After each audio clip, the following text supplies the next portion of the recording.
we are back on the record. I think we're ready to proceed on the merits, because I ruled on the affirmative defenses and preliminary matters that were raised.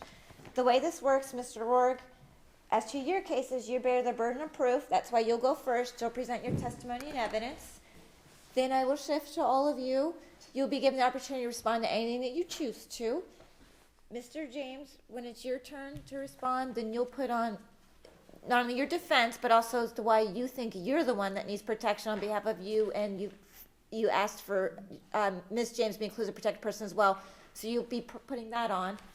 And then at the end, I shift back to you to let you defend yourself against the James's request, okay? Do you understand? Yeah, sure. Okay. With that, Mr. Rourke, how would you like to proceed? Would you like to start by testifying on your behalf? I will, and after I have my mom testify, Your Honor. You want your mom first? That's fine. Let's have her come in. Debbie Rose kind enough to get her. Thank you. I meant to collect her things because she's working right now. Okay, that's fine.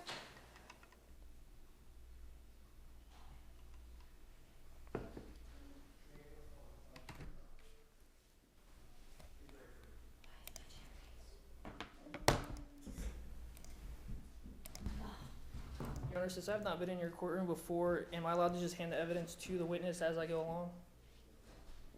Yes, I think that's easier than always asking, can I approach? Can I approach? So everyone, when it's their turn, will get an opportunity to approach the witness. That's fine. But you're right. Most courtrooms, some judges do expect you to ask every time. But it's your mother, so I'm assuming she won't object to you approaching her, right? No. Okay. Yep.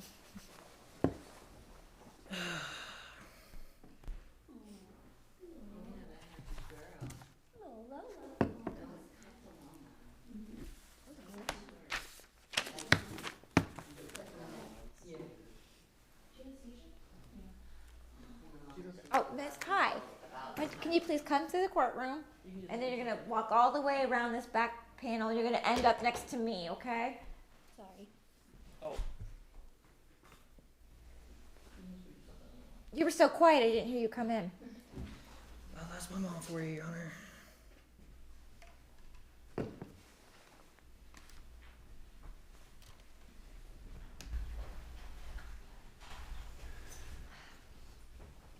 Good afternoon. You may be seated. I'm going to swear you in. If you could raise your right hand. Do you swear or affirm that the testimony about to give shall be the truth, the whole truth, and nothing but the truth, as you shall answer to under God and under penalties of perjury? I do. Thank you. Can you state your first and last name for me? Charlotte Farley. Okay. Can you just spell both for the record? CHARLOTTE, Farley, FARLEY. Your Honor, my mom also needs to state her alias for the record too. Oh, do you go by another name? Joanne. Joanne? Okay. Just so there's no confusion, because I'm gonna be referring to that name itself, Your Honor. I just helping it along. Oh, sorry. No problem. Which is JOANN. JOANN. Thank you, miss. Okay. All right, Mr. Rourke, you've called Miss Farley as a witness. You can ask her questions now. Go ahead. Mrs. Farley, how do you know me? You're my son. Who do you share in a relationship to me as my biological father, since obviously your last name is Mrs. Farley and my last name is Rorig? Your father is Rodney Rourke. Now, I wanted to start off with the Florida incident, since that's the most recent one. When or about did I ever get contacted about going to Florida to help Jennifer Rorig, which is, to note for the record, is my biological sister through Rodney Rorig and Mrs. Farley?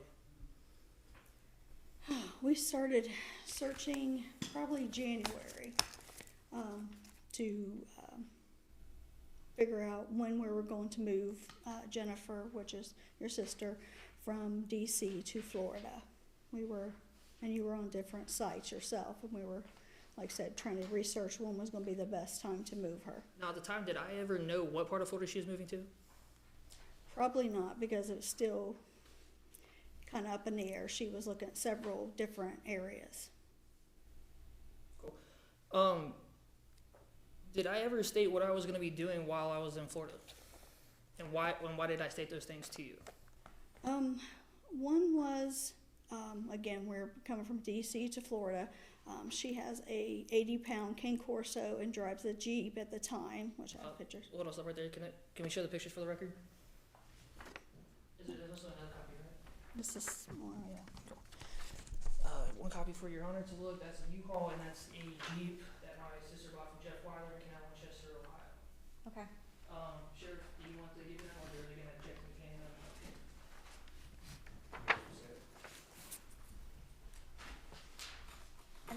For purposes of the record, I'm marking this as your exhibit 5. Yes, sir. Okay. Um, Oh, the Jeep? No, that copy is a little. They can keep it? Yeah, they. Thank you, sir. Okay, just so you know, I've marked that as exhibit 5. Exhibit what? 5.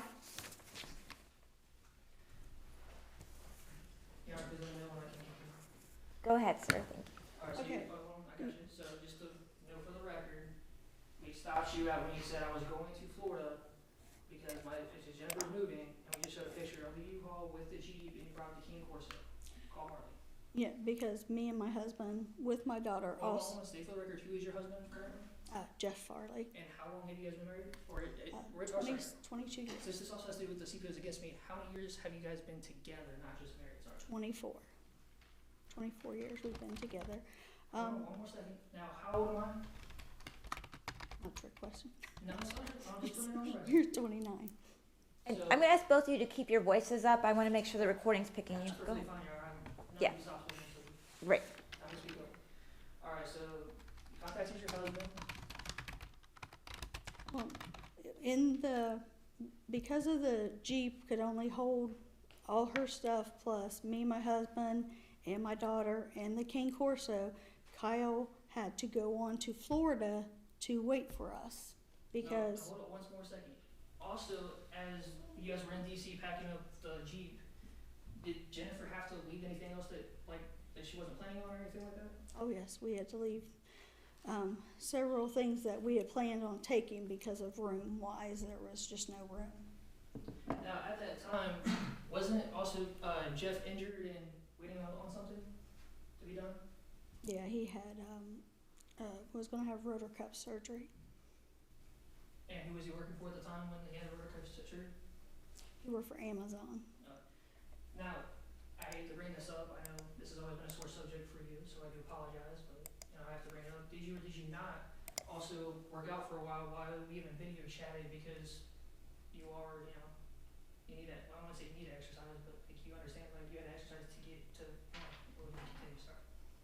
Yeah, I would do different exercises at work and at home to prepare myself to help my daughter move because again, I'm not in that great a shape and trying to help her move and with my husband being down, we had to at least get it to the U-Haul so that once we got to Florida, then Kyle could help get it off the U-Haul for us. Now, while in Florida, we did have at least 2 other helpers. Would you please state for the court who those are?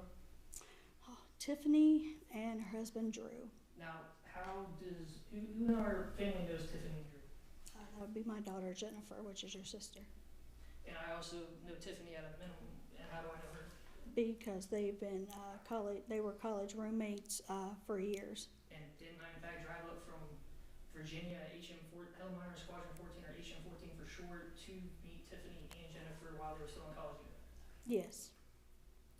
Alright, so continue on. So we're at the point where, people are working out, whatnot. Now, do I work out a lot? I mean, obviously, I'm not in the greatest shape, but do I have a gym membership? Do I work out? What? Yes, you try to work out.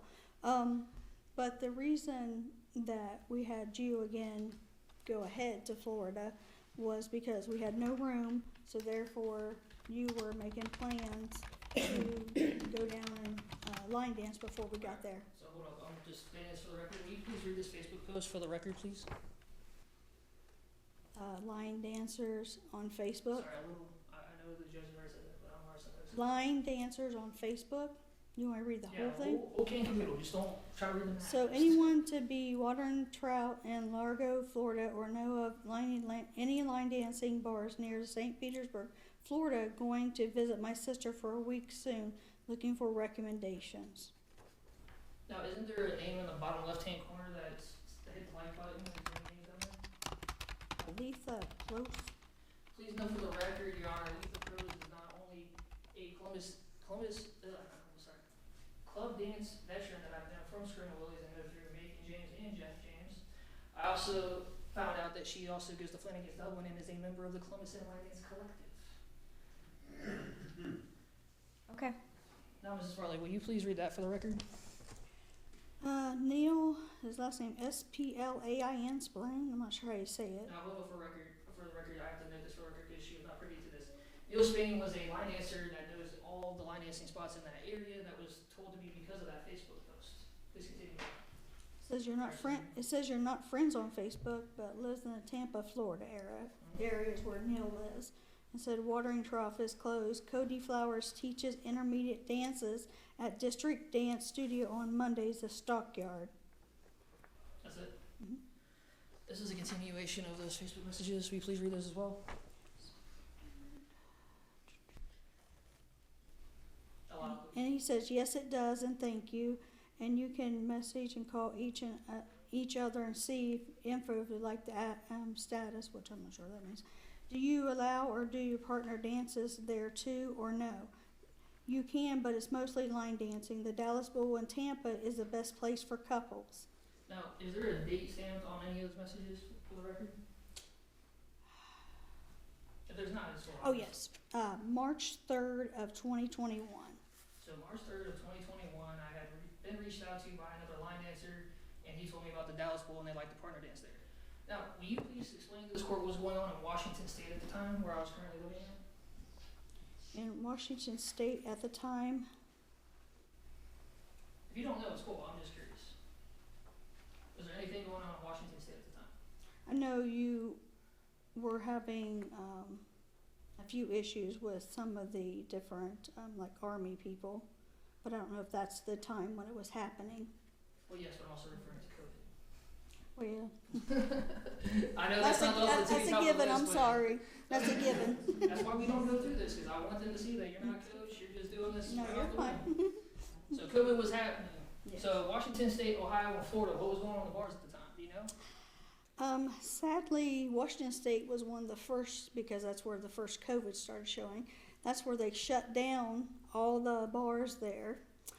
And, Hold on 1 second. Does anybody from Columbus Inline Dance Collective of Flanagan's Dublin also want to vouch for Ohio on that currently? I'll let you guys chime in on this for a second if you want. Well, Relevance, Your Honor? I don't know what you're asking them to stipulate that there was also a shutdown. Yeah, Was there a also shut time down frame? Yeah, well, that was around the same time frame. It was during COVID. Yeah. Okay. Shut down or they were having like certain rules. Okay. Well, they're objecting to relevance too. What is the relevance of this line of questioning? Oh, it's relevant because I have statements from Mr. Pass, Ms. Pass, and Ms. Stark from the City of Columbus case where he states that I was being very memorable. So I'm going to be using that as cross-examination to impeach his credibility, Your Honor. Again, relevance? It's relevant because under Ohio rule, the Ohio Evidence Rule 616, 613, and 608 in the state of Ohio v. Johnson, it states that I can impeach you on either personal, financial, mental illness, self-contradiction, and there's a few other things. Okay, well, you're saying that you're going to tie this in later to impeach someone's credibility? Yes. But we're not there yet because they haven't testified. So, That's why right, I was okay. giving you a chance to discuss. I'll overrule for now, but So, Washington State had no line dancing at the time. yes, which, if anybody knows you, knows that you would line dance 24/7. That'd be your job. You could do that. In fact, you infuriate your sister sometimes because you want to line dance in the middle of the living room or out front in my yard. But again, you know, like I said, we were talking, trying to discover when you would come there and knew that was the first thing. Once you realized we're going to Florida, Florida was one of the first states that started opening everything back up. Now, I'm going to stop right there because it's going to be a little overexplained. Now, did I or did I not state something to you and Jennifer multiple times about what I was excited about when I went down to Florida? You could not wait to line dance. And did I mention any bars or any specific places? Yes, the Dallas Bowl, because of talking on the line dance group that you thought you were safe on to be able to research stuff. Now, on that fateful night of 19th March 2021, did I or did I not call you when I got off the plane about something? You called me once you got off the plane. I know you eventually called me. I don't know if we're talking about the same thing, but I'm talking about that- before. I'm talking about before Mr. Pass came out to Dallas. oh, okay, I'm talking about I didn't know. talking about with Tiffany and all that. Why was I contacting you and what was going on with that situation? Because we were running behind due to different things in DC, so therefore, we were not gonna make it to Florida when we originally said we were gonna be there, so therefore you had nowhere to stay. On top of that, did I also call you about something to do with my cell phone? And of course, your cell phone always has issues. Now, since we already established I was in Florida, had issues with cell phone, had issues with places to stay, then I called you about what at the Dallas pool. That you hadn't been there very long, and you turned around and Mr. Pass was there in wonderful collar. Now, did I just call you that one time during that incident, or did I? Oh no, multiple times, and And what did I say to you during this phone call? that the bar was just having, trying to get you guys to stay, the both of you, which, can't happen. And they just were trying to resolve it, but not doing very successful. Not being very successful. Now, was somebody arrested that night? Yes, you, For what? they're saying trespassing. And trespassing only, so no violation of CPO or the Florida equivalent, which is known as the injunction of protection. No, because the officer in the body camera, she acted like it was bothersome to her that she was even back there doing her job, but she, Now, on that night, did you also get contacted by somebody else that's in relation to me and Jennifer Ward?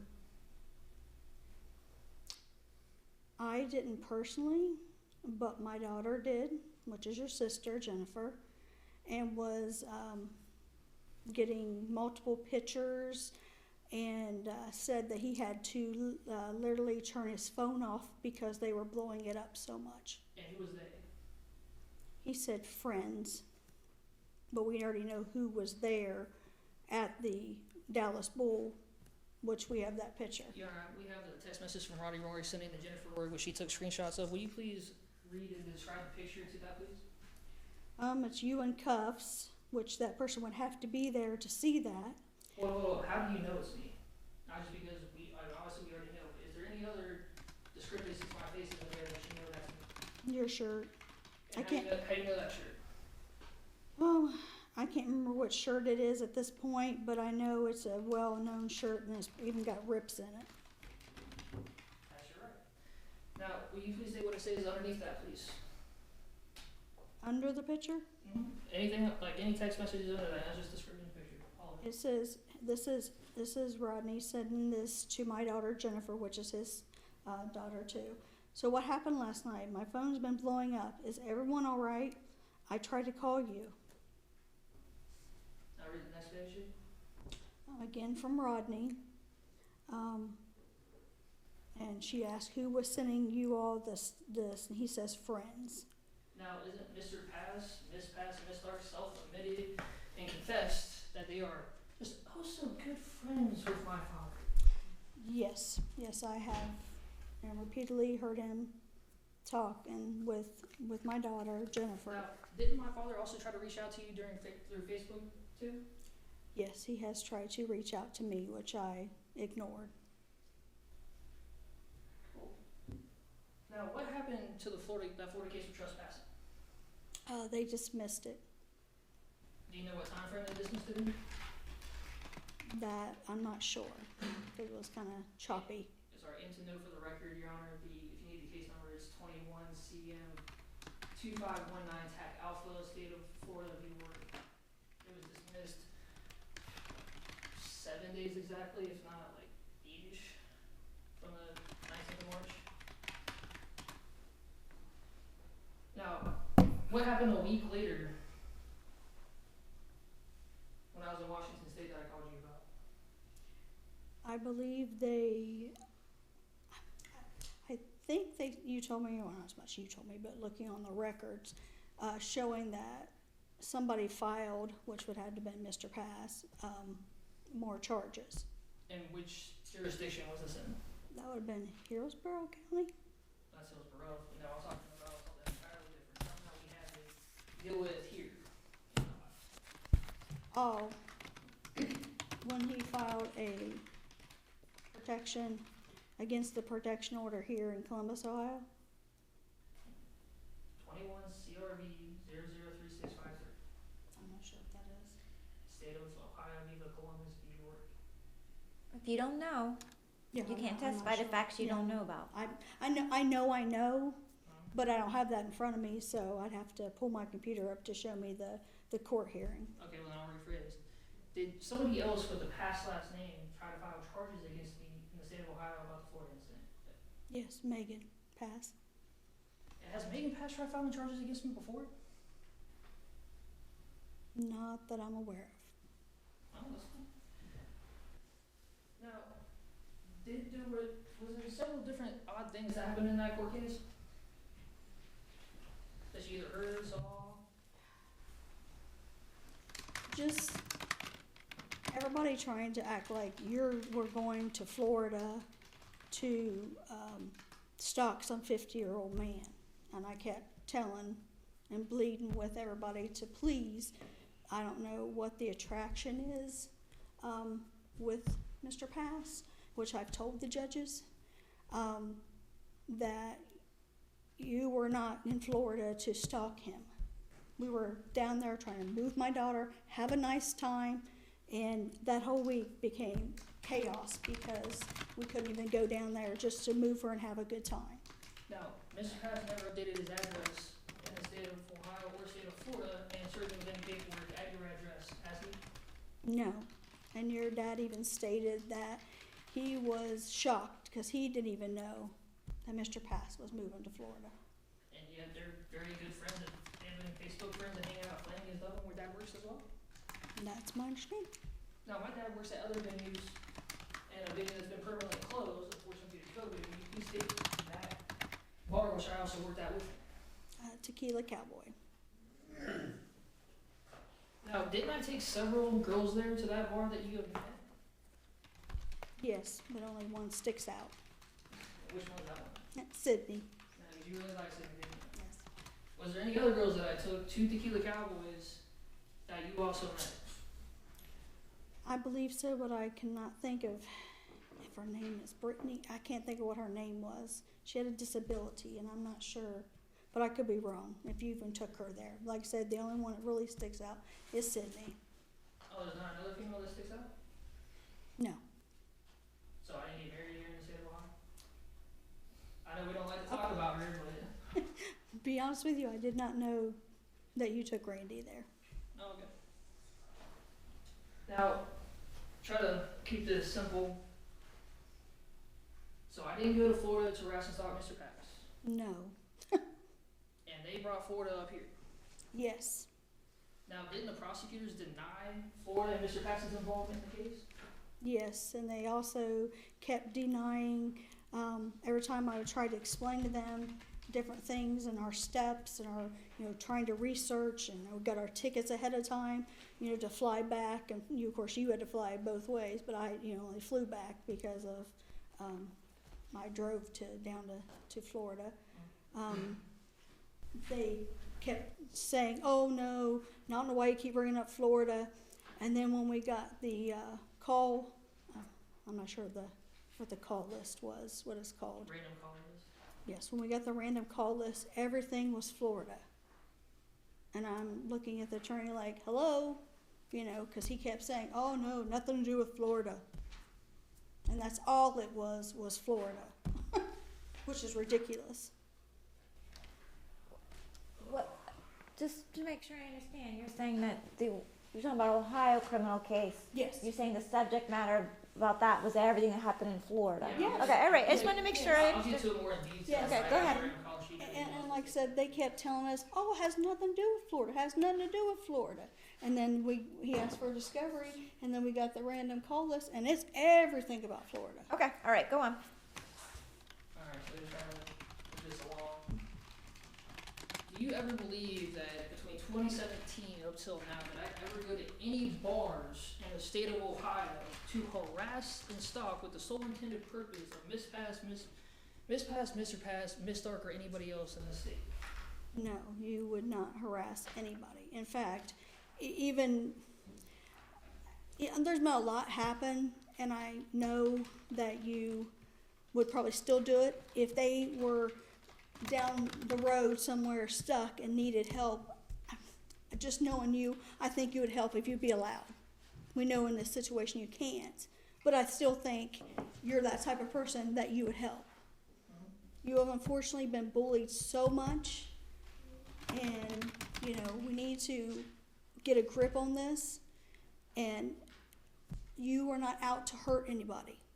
You would never harm a soul, and I don't understand why we can't get this, leave people alone, and move on. So you're also stating that I did not willfully violate any protection orders that are currently against me while in the state of Florida only. No, you didn't violate anything. You were trying to go and have a good time. Yeah, that's not willful. I'm just putting that for record for yourself. That's gonna be all the questions I have for her. I'm gonna be more technical and descriptive when I testify. Certainly, thank you. Hang on. Oh. Okay, Get a chance to cross the same. Oh. yeah, all of you folks get a chance to cross-examine Ms. Farley. I You, can do it from here. yeah, I'm actually gonna ask you to, just because it'll be easier to keep make sure you get recorded. I'm just gonna advise all of you that they have to be questions, don't just start testifying, okay? I'll start with you, Mr. Pass. I just have a couple questions, so just for clarification. You had said that Jennifer started looking for a job down here in Florida around January. Do you know approximately when she was offered and accepted a job and started making plans to move to Florida and the St. Pete area? I said she was looking for a place to live. She was working from home and still working from home, so she can live wherever. Okay. So no, she was just looking for a place to live. Okay, so when she was looking for a job in the area in January, she was looking for residence in Yes, January. yes. Thank you for clarifying. And you said that there was some sort of delays in coming to Florida. Do you know the day that you and Jennifer actually arrived in Florida? What the specific date was? I know I flew to DC I'm in Florida. I flew to DC on that Friday. I believe it's the 19th. The 19th was Friday. Yes. And we were supposed to go and get a U-Haul, and we went to get the U-Haul, and it was not there. So we had to drive an hour and some in heavy traffic in DC to get a U-Haul, and then drive all the way back in this. So that delayed us. And then we only had a certain window at her apartment complex that you're allowed to be backed up to the garages to load up. So we missed out on that. So we had to wait literally until the next day to start loading her stuff, which she has a lot of stuff. So you guys started loading on Saturday or Sunday? Saturday. Okay. Yeah, and it took us all day to get her. I understand how that can be. So it started loading on March 20th. It took you all day. Finished loading on the 21st? No, Okay. That You day. were already loaded on the 21st. You knew when you left? it was that evening of Saturday. We were Okay, on so the left road. On the 20th? Yeah, as soon as we finished that last thing and she did her, whatever she had to do with her apartment complex, we hit the road, we're gone. We started our journey to Florida. Okay. And how long did it take you to get here? What type of day did you arrive? Long drive. To be honest with you, I lost my days and nights because we literally would stay at rest stops, so it would have had to I'll be, let you redirect her in a minute, okay? had to have been that Sunday. Because if we left that Saturday, it'd have to be Sunday. Okay.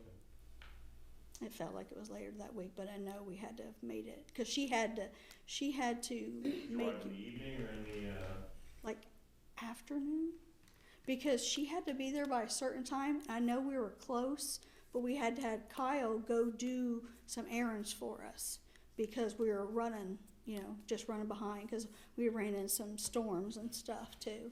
Yeah, it's about 16, 18-hour drive. I just made it. I drove all the way from Florida to Ohio. It's like going to Virginia. It's approximately about the same distance. So if you left in the evening on the 21st and you arrived in the afternoon, you probably arrived and you slept in some rest areas. You probably arrived on the 22nd.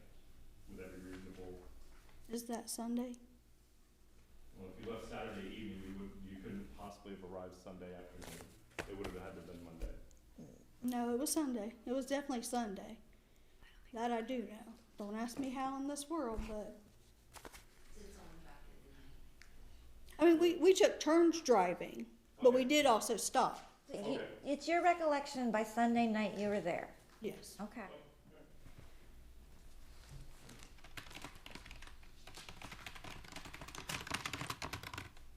And you did testify that Kyle came ahead of time to go ahead and come here to line dancing. So Yes. he made his own arrangements to just meet you guys here.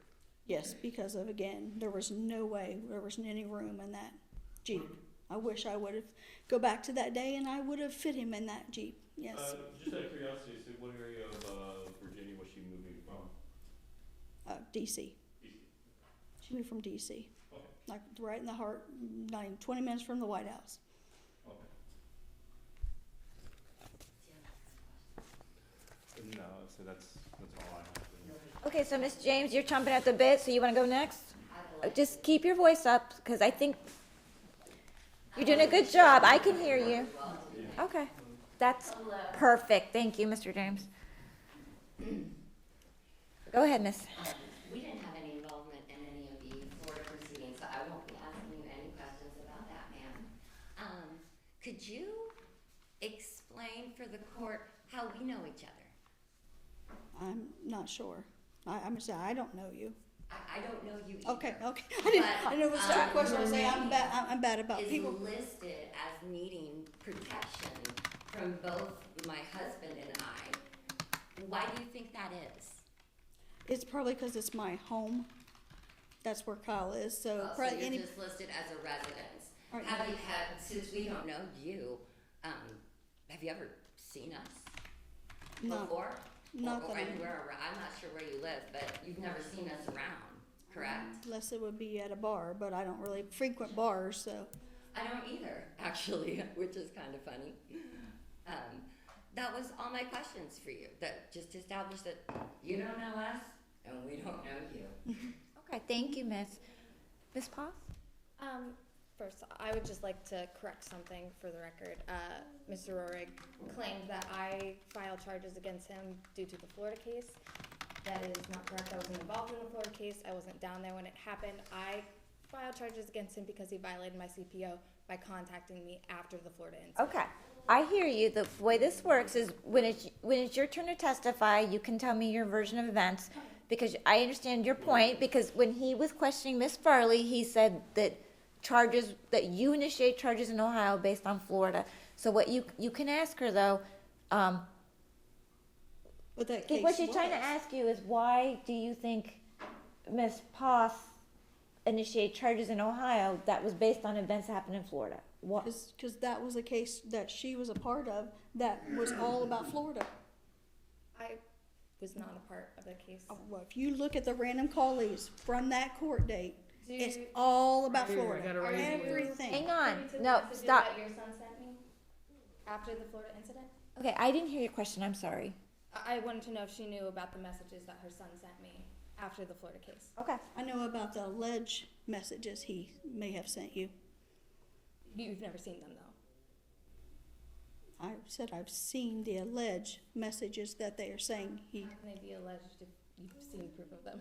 Objection, Your Honor. She's literally stating that she's alleging that it was not a violation of protection order. That's where the confusion is coming in. That's what you think it is? Okay, That's all exactly she's what it is. asking you is, did you see the messages that Mr. Rourke sent her?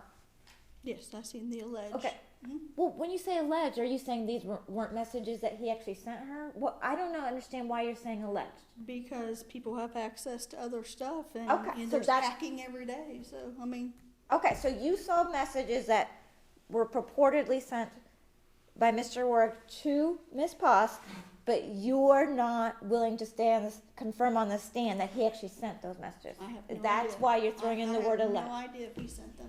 Got it, okay, that's her response. Okay. And how many times approximately do you think that you've seen me before? Let's see, we've had a lot of court dates, so a lot. Approximately.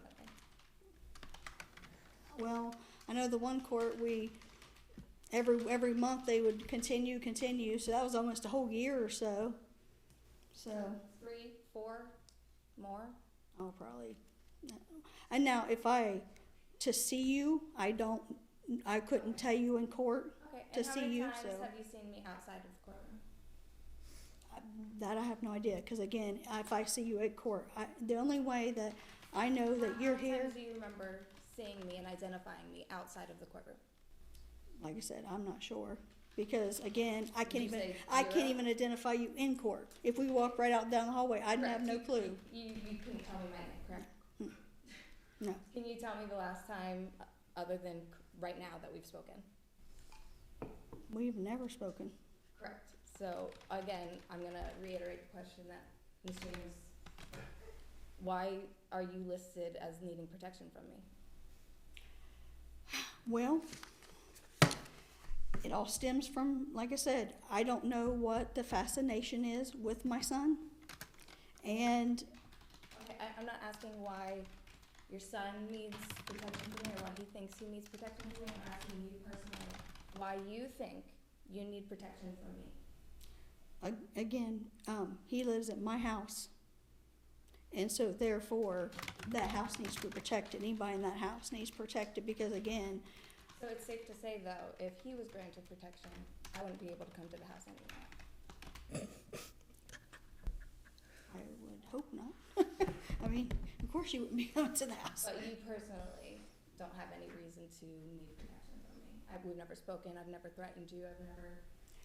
No, but just going on, even from what Rodney Rorick has told me, that what he's told me. Okay, so I'll know, who made that objection? Okay, so, all right, so she's the one cross-examining, are you making that objection too? I'd like to hear what. Okay, all right, go ahead then. No, I'm just saying, just from the way Rodney talks, you guys are all close-knit. So, like I said, we couldn't even go to Florida to have a nice time, to move my daughter. That whole week was chaos for me, and even since then. And so I just rather You not any have to proof worry that about, was in I can't go to Walmart and somebody's there. Objection, Your Honor. Okay. Hang on, I didn't hear what she said. We can't talk over each other, okay? She said, do you have proof I was in Florida? Okay, And I objected. why? Because it doesn't matter whether Ms. Pass was in Florida or not, because her illegal attorney under ORC unauthorized practice of law was in Florida and came near Well, me. no, I understand whether the weight I give it, I'm the trier of fact, I'll determine that. So you're saying objection and irrelevance, but it is relevant because you're here seeking relief on behalf of Ms. Farley as well. So I know a lot of what she testified, she just said that it was because of the chaos that was created in Florida. So that's a valid question: was Ms. Pass in Florida? No, You can but answer. again, as I spoke, they're a close-knit group. So They you're run in that pack. So you're seeking a protection order against me because you believe I'm guilty by association. Objection, Your Honor. That's her lawyer. That's not guilt by association. Overruled. I object Overruled. to, it's like, could he just refer to me as Steve Poston, but trying to make the court prejudicial against me by accusing me of Objection, crime Your Honor. when he addresses who I am. Okay, I'm gonna overrule that objection because I hear you. You've noted for the record that you believe he's engaging in unauthorized practice of law. That doesn't help you. You don't need a label. I'm not letting them label you by anything, okay? So we don't need to refer to people by Your Honor, I already labels. had a decision that stated that he had Now, it. I'm telling you, don't keep referring to him as that, okay? Because I don't know who you're talking about, first of all. It's more helpful to me, since you filed against multiple people, that you use their names, okay? So it would actually help me, all right? Because I don't I'm not sitting here labeling somebody as, you know, wrongdoer, tortfeasor, unauthorized practice of law, or, you know, okay? Just use names. It's easier for me. Okay, Your Honor. Thank you. One thing to note for the record, Mr. Poss, Miss Poss, Miss Stark, I did grant your motion to dismiss on the affirmative defense. The Florida incident was matters that occurred prior to September 2021, correct? And that was what was being talked about in the petition, correct? Objection, Your Honor, because of February 14th, 2022. What?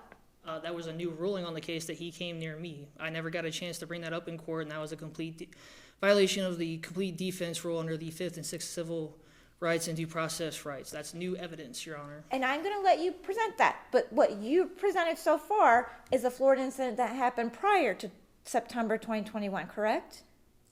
Yes. Okay. I just want that clear for the record that nobody objected, but I let you continue this line of questioning because I don't know how everything ties into new events. Having said that, I did want you to know, miss, that I did grant their dismissal of anything that happened prior to September 2021, and that's what you're using as your basis for why you need protection, is because of the chaos that was created in Florida? Well, that's part of it. But Okay, well, again- that's what she's asking you, what is your basis, and that's what you said. And It's so just I like- just wanted to note for the record that I can't grant a protection order based on that. Well, just like I said, they're a close group. Okay. They run in that path. And so it's also because of just their association, their affiliation with, and then because the issues they clearly have, not accusing anybody of anything, but because the issues that clearly exist between the parties, you believe it's affecting your life. Yes, because every time I've went to court, the only way that I know, that's why she was asking if I would recognize her. The only way that I know when she's in court is they sit back and giggle, like it's a joke. Like this whole thing is a joke. And this is my son's life. And this is no joke. And so therefore, you know, like I said, we went to Florida, hello, you know, and couldn't even feel safe. So how am I supposed to feel that in anywhere in Ohio if I decide to go? I just, like I said, they just don't understand that, you know, they want to like this or do that. And it's like, it affects people, you know? And it's like, how am I supposed to go somewhere and then if I hear somebody giggle, hee hee, you know, that's not right, you know? And that's how I literally knew when they were in court, is they would giggle. And I'm like, this is a serious thing. This ain't no joke. You know? Thank you. I appreciate that. Hang on. Do you have any further questions, Ms. Poss? Okay. Ms. Stark, do you have questions? Miss Farley, before ever coming to the courthouse today, could you identify any of us by our name? Identify you by your name? Yes. No, again, as I spoke, the only way I know if you're in court is if you two giggle. Do you know how some people deal with trauma? Well, I've dealt with a lot of trauma, so I try to, you know, Do you believe that someone trying to make light of a situation that has caused them trauma would be cause for them to giggle? so if you make fun of somebody, which I've witnessed by, I believe, I don't know if it was your mom or her mom, making fun of my son in front of me with an attorney.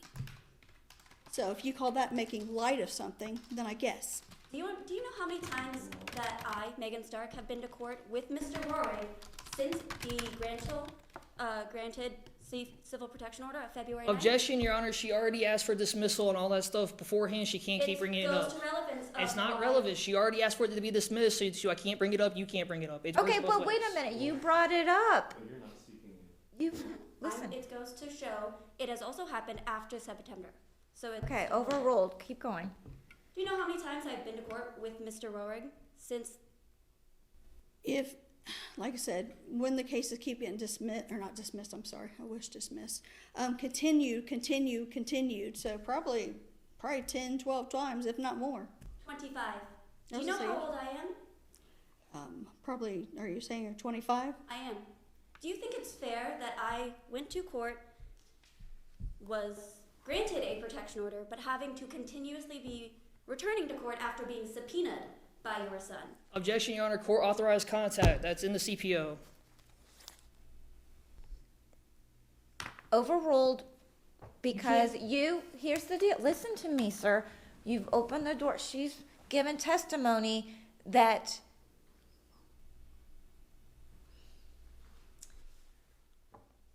She part literally of the reason we're here is because of the fact that they brought all this stuff into court to open the door. So she's cross-examining as to why she was in court, okay? It's Robert, all relevant. No, she just complained about being subpoenaed. That's court-authorized contact. She has, due to my due process right to a complete defense, I can call any and all witnesses that prove my innocence. And I have a court transcript. She's not saying it's not a valid subpoena. She's asking, is it fair that she was subpoenaed to go to court, okay? That's what she's asking. There is no relevance because she doesn't know why I subpoenaed Ms. Stark. Okay, well, hang on. Do you have any knowledge as to why? Can you answer her question as to what? Her question is, do you think it's fair that she was subpoenaed over and over in the criminal case? Objection, Your Honor, she was not subpoenaed over and over Okay, again. okay, I'll sustain that, No. but I was gonna say, repeat your question one more time. Do you believe that it was fair that I was subpoenaed for the case that Ms. Paz filed against Mr. Rohrig for violating her protection order and allegedly sending messages to her about the Florida incident dealing with Mr. Paz? Do you believe it's fair that I was subpoenaed for that? Yes, because if he felt relevant, which again, I'm not sure why, but if he felt it was relevant, he should be able to subpoena anybody he wants the same way you can. okay, next question. Do you believe he is using the court to continuously bring us against him to harass us? No, I don't, because when we went to court in, like I said, I'm losing my days and nights, but I believe it was December. Might have been November. No, November, December. Whatever our last hearing was, they said, in regards to you three, that you guys wanted to move on. You told the prosecutor said, we want to move on with our life. It wasn't 2 weeks later, he comes to me all upset. Look at this, where you guys were on there liking something or doing something or something where you guys were, your names pop right up that you're bugging him. Not even 2 weeks after I had the hearing. Do you have any evidence that I have ever reached out to Kyle Rohrig first? Objection, Your Honor. She doesn't know when me and Ms. Stark have had contact. But she's saying Okay, hang on. The reason I'm going to allow this line of question is because you asked Ms. Farley whether it's true that you have no intention to harass anybody, that you're not the one stalking, and so I allowed that, okay? So I allowed her to give her opinion that you're not engaging in any of this conduct, and you wanted that evidence in, right? So this opens the door for them But to she has cross-examine. no knowledge of that, Your Honor. Well, I don't know if she would have knowledge of everything you do either, okay? But it's her opinion that you didn't do anything wrong, right? So she's entitled to cross-examine. Go Okay, so ahead. repeat the question again. If you please. don't have personal knowledge, then she can answer to that effect, okay?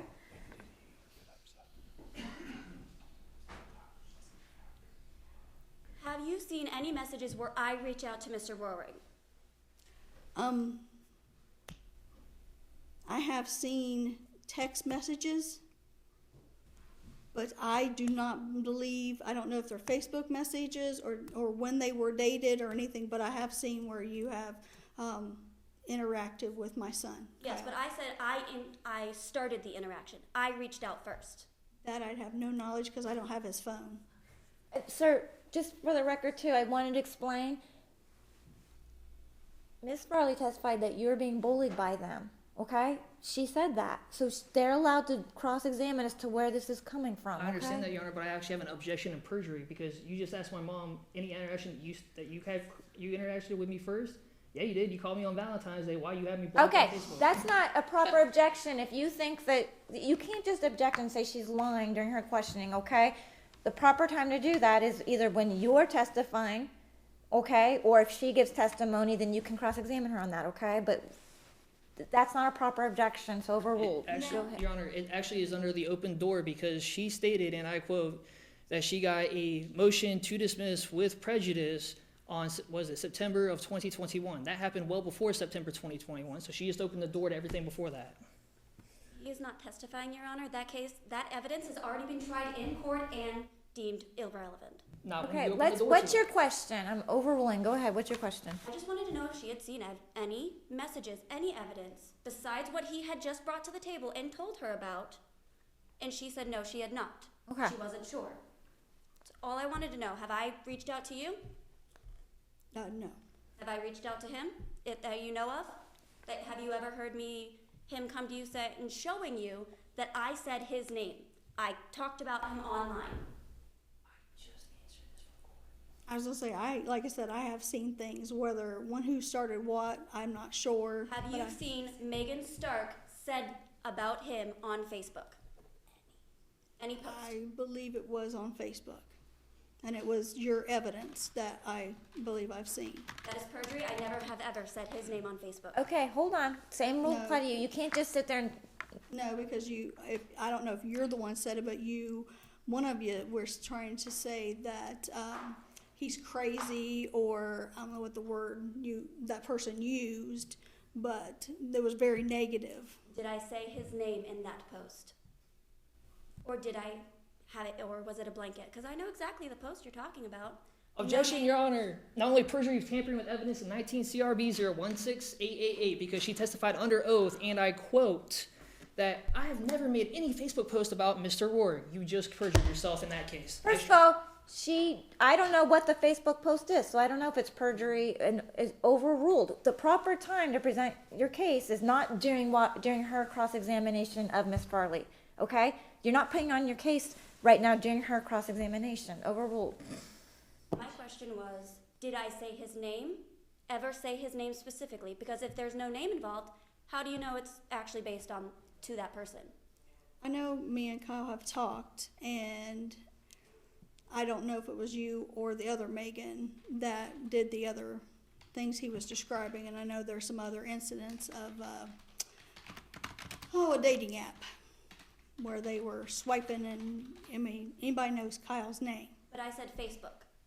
Facebook, again, Has he shown you any evidence that I have posted his name on Facebook bullying him? that, I'm not sure, because, like I said, there's You a can't whole feed her bunch of back questions. and Objection, Your forth. Honor. What do you mean? They're literally trying to feed her questions to ask. They have their time to ask their own questions. Unless they all want to cross-examine her at the same time. They I'm can't not just even keep feeding her listening. questions.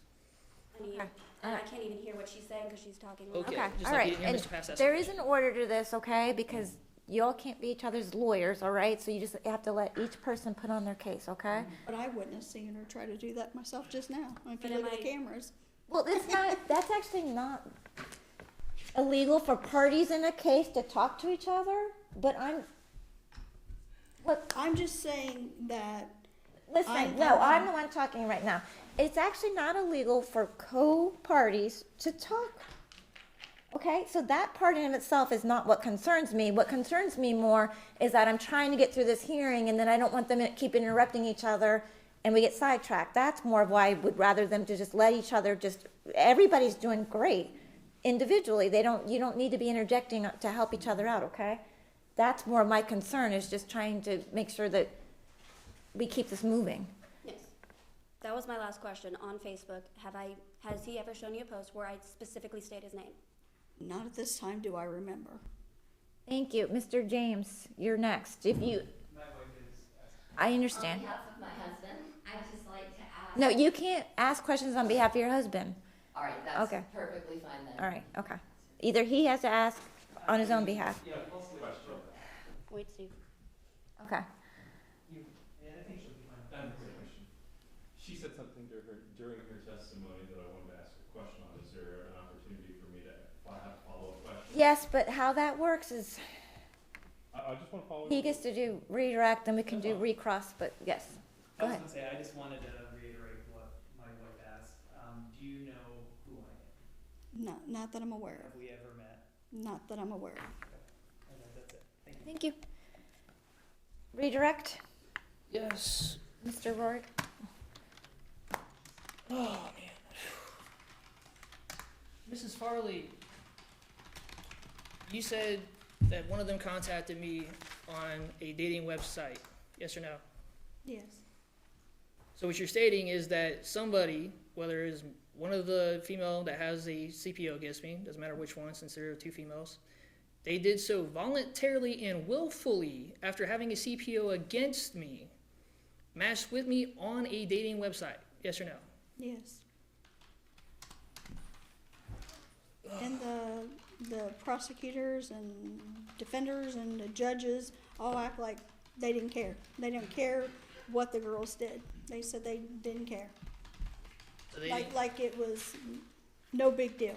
it was no big deal.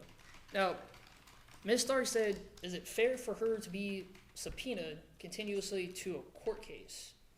Wasn't I almost thrown in jail because she was not complying with her own subpoena to get it and get it over with?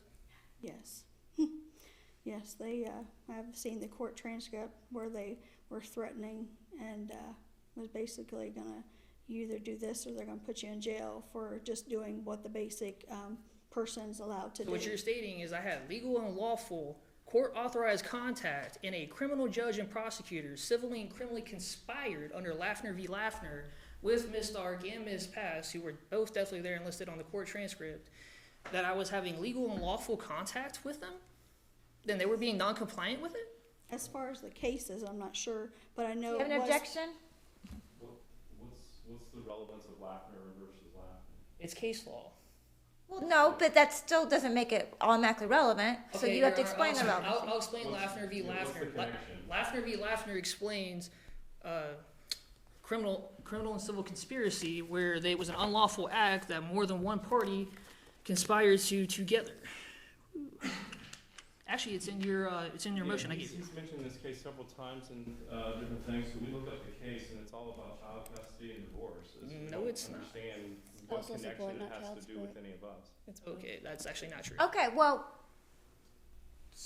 are you a lawyer, miss? No, Okay, so under the rules, she's not qualified to give an opinion as to whether, I'll rephrase, Your Honor. thank you. Okay, so sustain.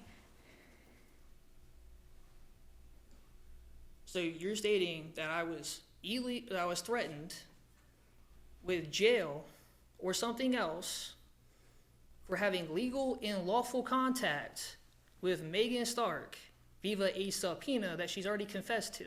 Yes or no? yes. And they later stated that you were at the right to subpoena whoever you like, whether even be a witness. And I've read, I don't know what case law that would be, and again, I'm not an attorney, but it has stated in there that, yes, you can subpoena even a person has a protection order. Now, didn't somebody else get yelled at to get away from me inside a courtroom? I had a broken left leg and a front and back pelvis broken also. If you don't know or don't remember, it's cool. You can just say that. That you yelled? No, I just knew I yelled at.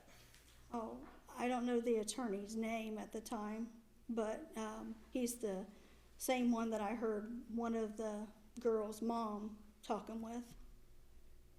That's all my read there, Your Honor. I'll be testifying more technically myself next. Thank you. Any recross, Mr. Paz? Yeah, so you had mentioned something, so you mentioned something I want to follow up on. So with your name being on this civil protection order petition, would it be fair to a reasonable believe that you know exactly when it was filed? You didn't file it without consulting with putting your name on it first, is that correct? That's correct. Okay, so did you know approximately when you filed it?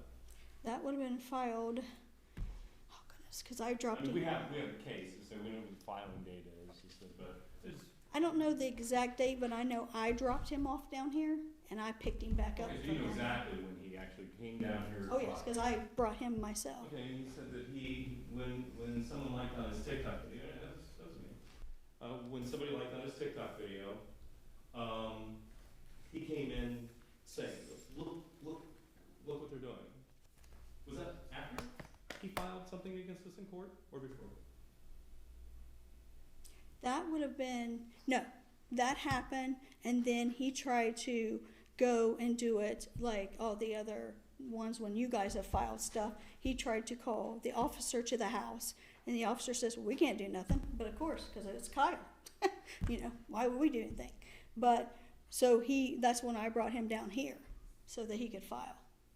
Because I told him, I said, just keep your evidence, go down and file. So, You have a date of the like? The date of the like was on or around 1st of December 2022. 1st of December, so this case was filed in November 28th, so the like was after, right?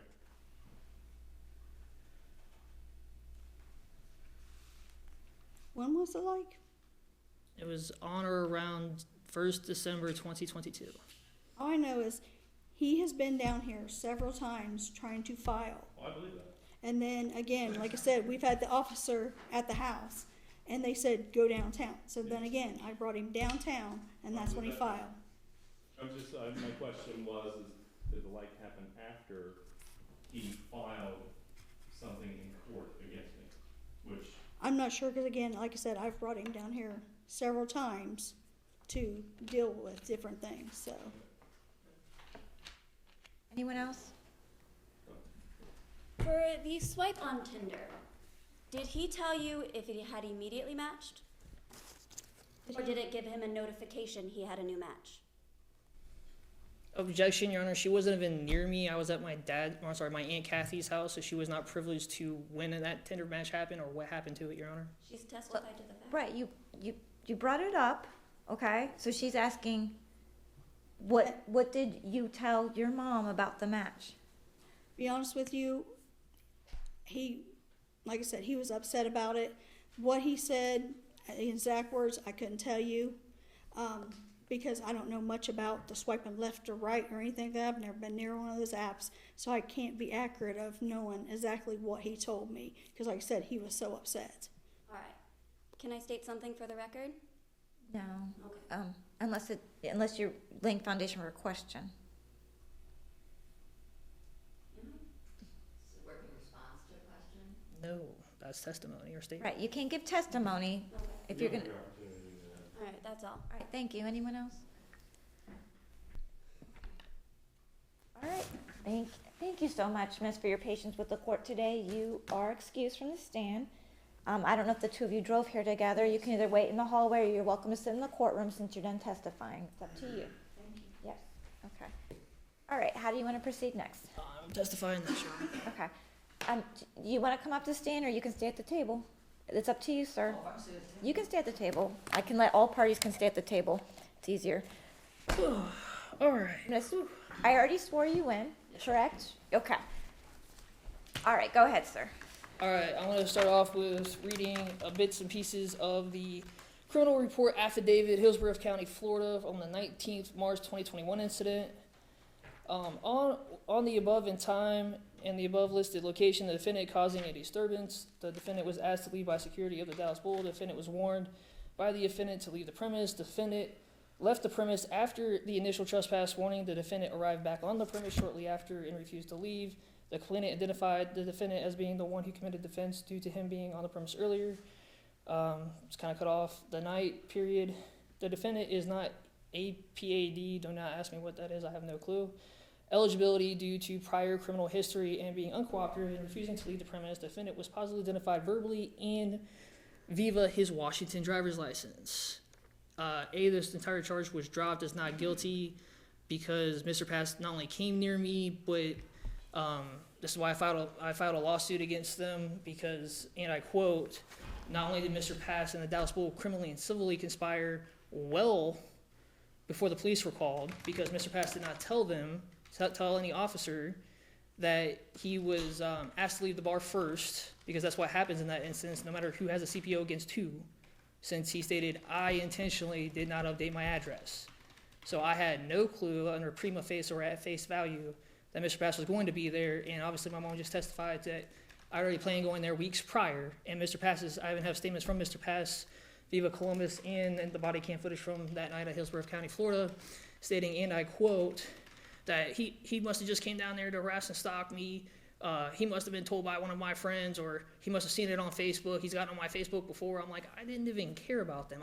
They know about an active lawsuit that I had at the time during State of Ohio v. Roerig, which was Viva Columbus, and I was suing the United States Post Office, which turned into Robert Pratt Jr. in his official capacity as a postmaster due to a USERA violation.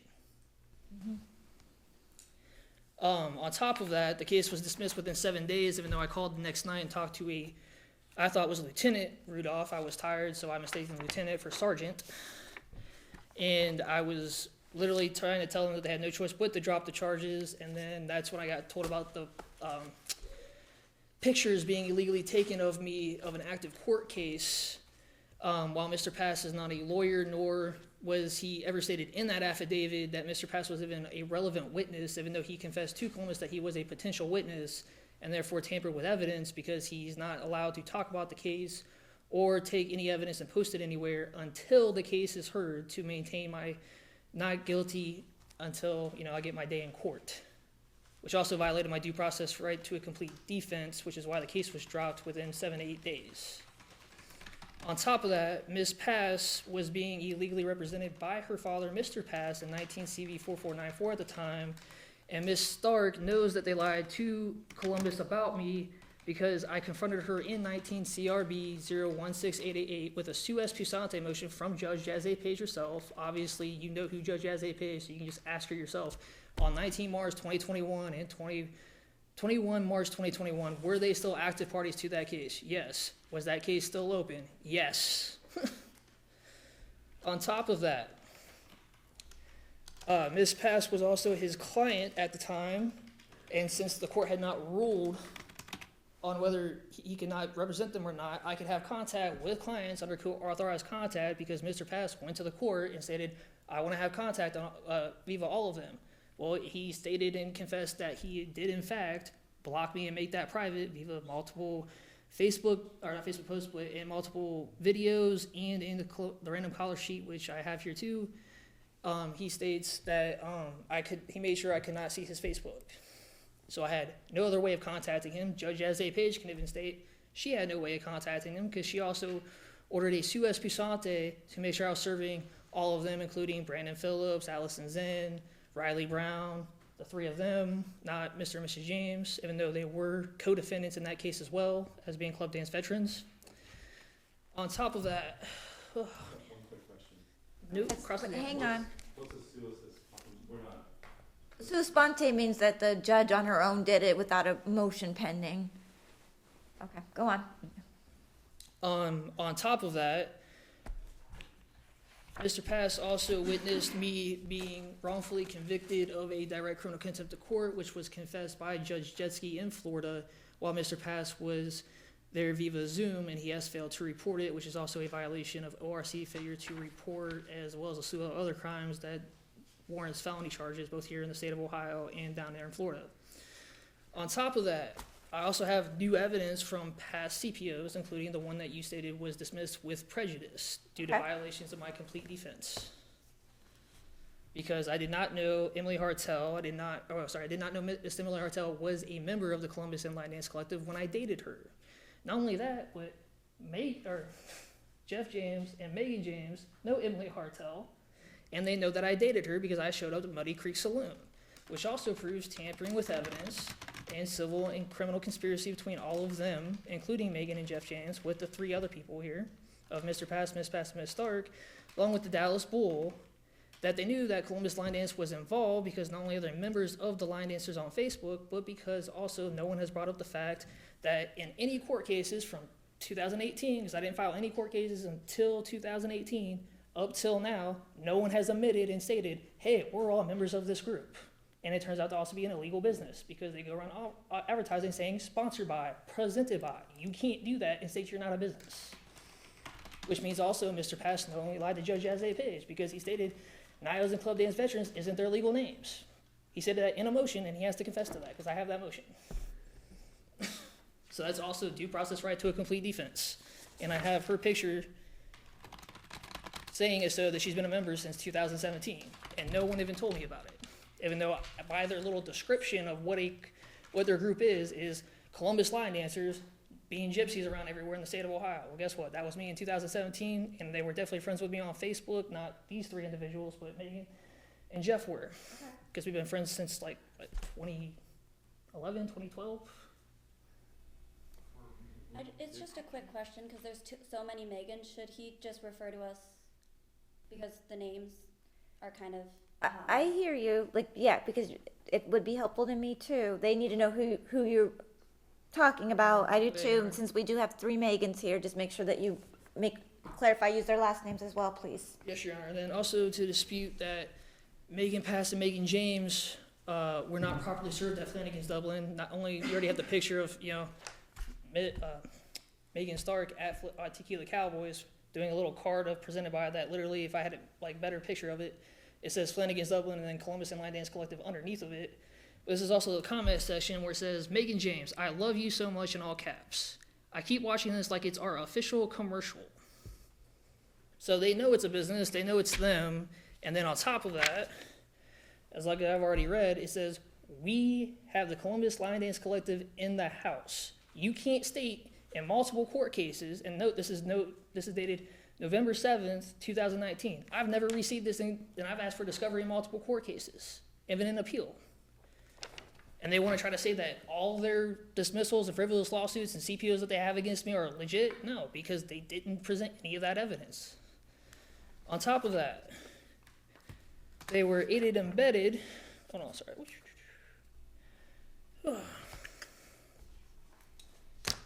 Oh yeah, sorry. I'll just skip the TikTok, sorry. Whew. Mr. Pass has already confessed to liking a TikTok video of mine. Doesn't matter when that video was posted, because Mr. Pass heard a confession, which also is, guess what, hearsay exemption, because we have Mr. Pass and myself and my mother here who all Viva that court case. That's fair. Let's talk to me, okay? Okay. Well, to continue on, Mr. Pass was there via Zoom, and he heard Judge Jeske not only voluntarily recuse himself when he heard my case at that time, but he also heard him state, I am so sorry for not allowing you to play that video. What video was I trying to get in, and why did I do 60 days illegally in jail and then come back to Ohio, mind you, and got thrown in jail for another 60 days because a court did not change my court date when they were known over a month prior that I was not going to make my court date, and they didn't even investigate to see if it was legit or not, and they just went full phase because they think their job is to advocate on the alleged victim. On top of that, Megan Pass has failed to state, and so has Megan Stark, and so has Mr. Pass, that they have failed to get several convictions in criminal courts in Montgomery County, which was West Carrollton, Ohio, aka the Yellow Rose, where Montgomery County is known for, guess what, CPOs. They're known for knowing and being the most fair and impartial county according to Westlaw and LexisNexis. That they even stated I had court-authorized contact. Why? Because their lawyer, and again, I get to call Mr. Pass their lawyer, yes, he went into court and said, I am representing them. That means he gets the same credentials as a lawyer. That's the way the 10th District Court of Appeals has stated it. I'm not sure if that's accurate because you're not a lawyer, correct? Right. Okay, all right. And- But I'm asking you to not call him, if you're talking about him, just call him Steve Pass, Mr. Pass. Don't keep saying their lawyer because it's confusing to me because there's so much litigation going on. I don't know if at any time anybody ever had a lawyer enter. So I'm asking you not to keep calling him the lawyer. I understand part of the reason why you're here is you do believe he has unlawfully engaged in unauthorized practice of law, okay? You've made that point to me, okay? Your Honor, I'd just like to note for the record that even Judge Jazzy Page called him their lawyer on the record during... Okay, that's fine. I can't tell Judge Page how to run her courtroom, okay? But I get to make decisions here today, right? I'm just asking you. Yes, Your It's Honor. confusing to me. That's why I understand your point, and if you want to talk about the fact that he was improperly representing them, you can give that testimony. That's what I was But going with. quit calling him their lawyer. Okay, Your Honor. Go ahead. Well, fine. He was improperly representing them in a court case. Okay, thank you. And so I reached out to Megan Stark, which I'm allowed to do since that was who he was, saying he can represent, that he was not representing her best interest, and that she needed to come clean about multiple Facebook posts that literally, even if they state individually or whatever all the ambiguous terms that they try to use to try to gerrymander stuff, My father literally, not figuratively, commented in the comments and said, "I am so sorry." So what did he have to be sorry about when she's talking about, well, all the craziness I've had to do with my legal issues? Guess what? Watch this, Your Honor. What legal issues they have to do? They've even confessed. Me.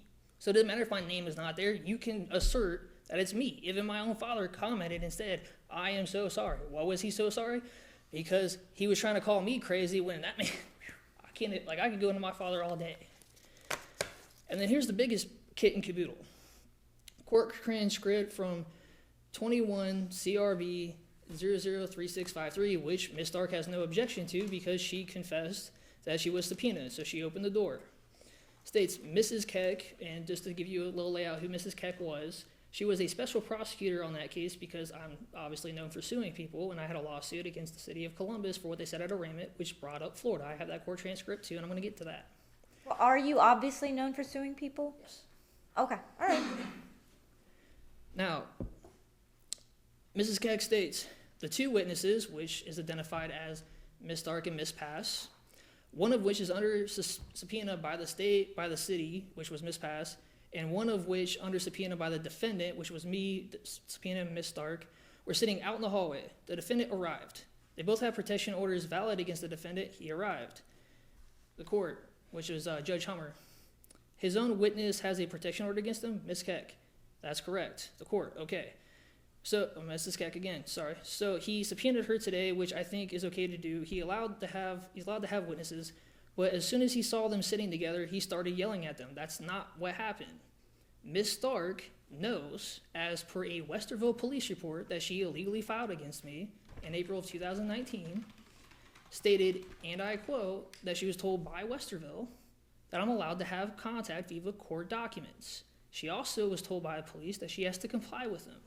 Now, anybody that's ever had a subpoena against them, and she has already stated that she has an abundance of people that she could have reached out to, and that she has lawyers, friends, or sorry, Mr. Pass's lawyer is a friend, so she could have just reached out to him, and she failed to get up out of her chair when she saw me and come up and say, "Hey, here's my subpoena, I'm here for it," like she could have done. However, I'm not going to give you that evidence. She could have done that. That's legal and lawful contact. She could have even went and grabbed the police officer and said, "Hey, I need you to come with me and do this." There's a ton of case law on that. Okay. But when I see them and she's not even moving, she's not doing anything, and she's sitting right next to my alleged victim, I'm allowed to yell from afar, "Y'all need to separate," because she already knows I can have the right to come up and talk to her and ask where my evidence is before I can do that, so I don't have to direct criminal contempt to court or see if I want to or not, or see if she has a valid reason for that. On top of that, she had no reason to fear for her life because she voluntarily swiped right on me on Tinder a month after falsely accusing me of fearing for her life, of her fearing that I may go to, I don't know, she said she worked at a daycare or some kind of like Goddard school or something like that, like I've testified before, that I was going to go in there with my military gun training, which I have none. On top of that, shoot her and the kids, which I don't have that kind of training in the Navy. What day did she swipe right on Tinder? To be honest, between the new Florida case, but the Florida case that happened and the chaos that ensued on there, I can't tell you the exact date. I would have to either. Okay, don't give me the exact date. You said it was a month after she said she was afraid Yes, of you. So what month? It was around March or April of 2019. March or April 2019. Hmm? Okay, thank you. Thanks. Okay, keep going. Sorry, I lost my train. Oh yeah, so that's a month after she tried saying that I was gonna go and shoot out the place. When I've never threatened to do that. I don't even know where she works. I didn't care where she worked. Didn't even care where she lived. And then her and Westerville civilly and criminally conspired to commit insurance fraud, which my mom's already confessed that they did because they had a lawyer sitting in the back, which I objected to, was Aaron Glascow, which, as I've already stated, I'm known for suing people. Guess what? There's case law, Rourke v. City of Westerville. The insurance lawyer was not allowed to be anywhere near my case, and he was. The prosecutor on that case was not allowed to be anywhere near my case, and was. So they're literally showing me no empathy and sympathy when they have to speak up and state, "Yes, Mr. Rourke, even though you had contact with me, that wasn't right." So you either get a redo or the case is just blown up and we can't speak about it. And they haven't spoken up about that. On top of that, the new motions that they filed stated I contacted Hunter Street Saloon, literally trying to incite people to go after them. No. I told them that they needed to speak up, that Columbus Inline Dance Collective, otherwise known as Megan James and Jeff James, have these members that they don't know is being sued, and they can't talk to me about that case. In fact, in some premises, that means either I can't be there or they can't be there because of their association with that group in that lawsuit. And in those emails, I never stated that they needed to harass them. I stated that they needed to speak up and or file charges to protect themselves under premise liability. Now, on top of that, Mr. Pass, Ms. Stark, and Ms. Pass know that, and not only that, because of Walter Messenger, but Walter Messenger is a personal injury attorney in the state of Ohio. That means I went to these premises in good faith and stated to them, hey, they're screwing up. You all need to either fix this or come testify. It's not that complicated. On top of that, I had to reach out to the, what is it called? The Horseshoe Bar and more, because I found out that they entered into a new contract with them while they were being sued and stating that wasn't their name, which goes all the way back to 2017. That opens that bar up to litigation. That means that's a crime. Guess what? They have a liquor license. Now, I'm sure I don't have to tell you this, but I don't think they understand, is that any third-party crimes, which is covered under premise liability, they can't have them people on the premise. That's why Mr. Pass was told to leave the Dallas Bull, because he was committing a crime against me by intentionally and recklessly coming near me because he did not update his address. Now, I don't need their exact address if I don't live in that state. He could have given me the city, he could have given me the state, and I could have just said no. But I didn't have any information.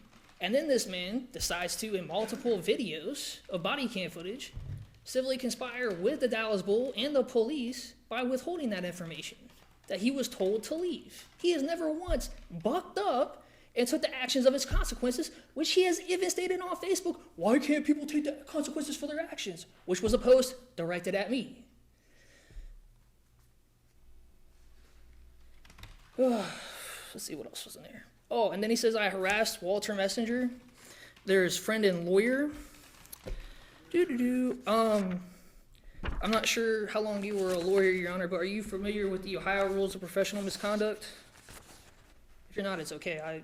You got a whole new... Yeah, I can't say I've read them recently, but of course.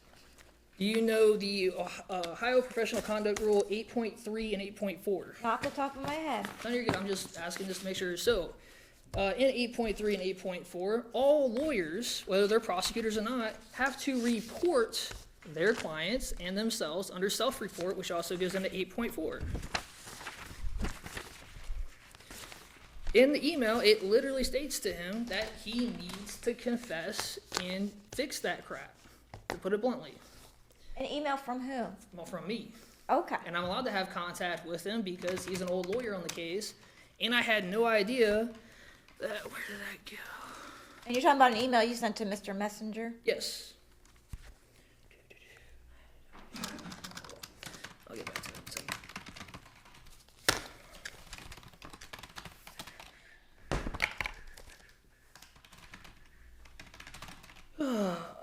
So I sent an email to Mr. Messenger saying he needs to speak up. He has refused to, and they're literally lying, saying that I threatened him and stalked him because he was also the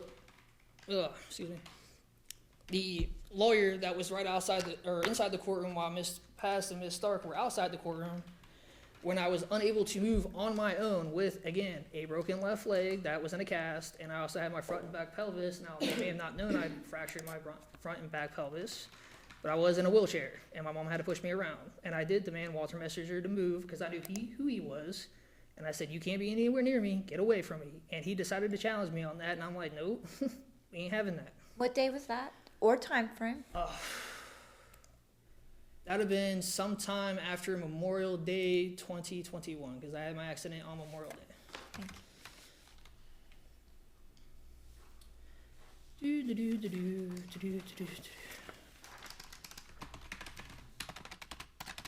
And then we go into the CPO that Megan and Jeff James recently filed against me, where, and I quote, oh, there it it is. There we go. Oh, that's the other one. Cool. Where it states that the respondent has been reaching out to the petitioner. I have not actually reached out to them other than to serve a cease and desist, because according to the Muddy Creek Saloon and everybody, it's just a Facebook name. That means that they have no trademark. It's been over 5 years. I have notified them that I filed an intent to trademark, and they're still advertising under that name. That's also, guess what, a violation of trademark. That's a serious crime. It's almost can be considered a white-collar federal crime. And they still have not ceased and desisted that. In fact, they have an event for New Year's Eve at Flanagan's Dublin, from what I understand. And they also have been still advertising and going to the Horseshoe and more. And they have also, not once has Megan Pass, Megan Stark, or Steve Pass ever stated that they have an association with Clubless and Line Dance Collective, and they do. They have never stated that they've gone to new bars and updated their bars at any point. Again, Mr. Pass and Miss Pass at a minimum. I have no clue about Miss Stark, which also explains why I didn't serve Miss Stark at 110 North Spring Road, because if these two moved, I don't know if she's moved. I didn't live in this state. I wasn't harassing and stalking them. I didn't even give two craps about them because I was suing the United States Postal Office. What's worth more? Trying to go start something with Mr. Pass to sue him, which is what he stated to everybody, including Columbus, or a multi-million-dollar guaranteed win under USERA against a post office which I don't know. Do you know what USERA is? No. Okay, to put it bluntly, if I was black and you said, I'm firing you because you're black and you should know how to do this, that's the equivalent of what they said to me because I'm a veteran. It's the same, I do that because it's easier for people to explain other than, well, I'm a veteran, they discriminated against me. Many people don't understand that distinction. And then here we go. This has escalated exponentially over the last few months, and the respondent has been reaching out to our friends. Well, obviously I didn't know they were friends, and I had to notify them, hey, you can't give them what we've been talking about because you didn't disclose to me. Well, I have a lawsuit against them, and you're associated with them as being members on that group, and I had no idea that we've been talking about the case, we've been talking about line dances, we've been talking about this, that, the other. Like, any one of those things can become relevant depending on what goes on in a case. Then it says other businesses. Well, guess. Let me stop you there for a second, because you're reading from Mr. James's petition. Yes. But are you using that in your case, or are you trying to defend yourself against those allegations? Because he hasn't put on his actual case yet. Oh, I'm defending why I need a protection order against him. Well, I don't understand how that's proving why you need a protection order against him. Because you're reading why his allegations against you. Yes. And I said, go ahead. Is I'm reading the allegations against me, not just as a defense for those allegations, but also for a protection order against them because these are known lies. So you think you need an order of protection against him because you think he's lying in there? Oh, I know he's lying. Okay. And he says, and threatening and harassing me. Well, anybody knows that a business and a person are not the same entity. So that's not harassing him. That's literally contacting the business, hey, you all are not allowed to be doing that, and I've also served you a cease and desist. I'm allowed to have contact with you once I serve you a cease and desist, because that's you violating it. And then I don't know what examples were provided because I do not have those. So. Okay. All right.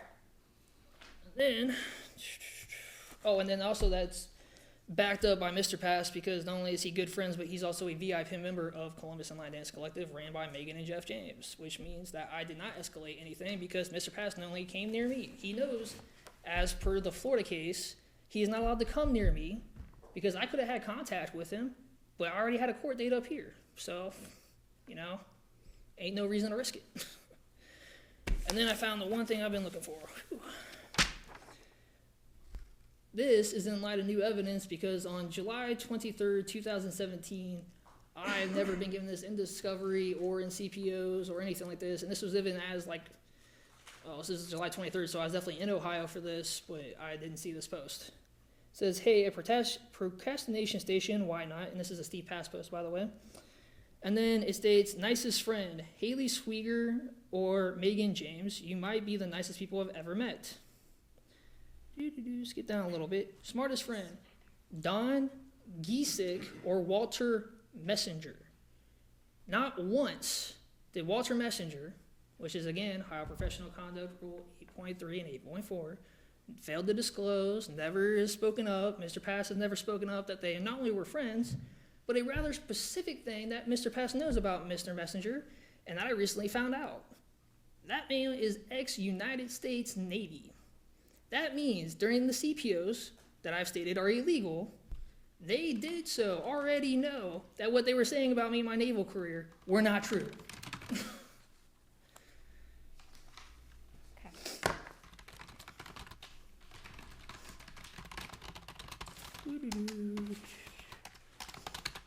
Let's see what else do I want to go over.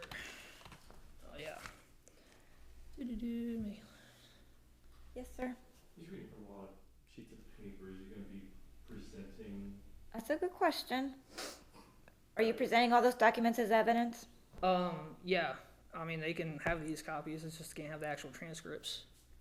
Well, anything that you want in evidence, you have to give me. Okay. So, Well, I'll go, oh yeah, I almost forgot.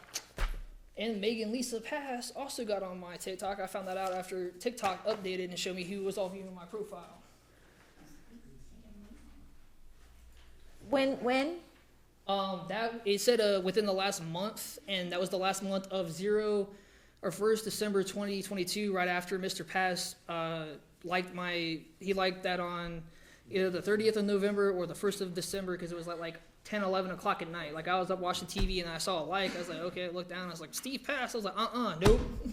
We are not having that. You're not going to keep coming near me and then claim that you need protective from me. That's just, I'm sorry, but that's cruel and unusual punishment.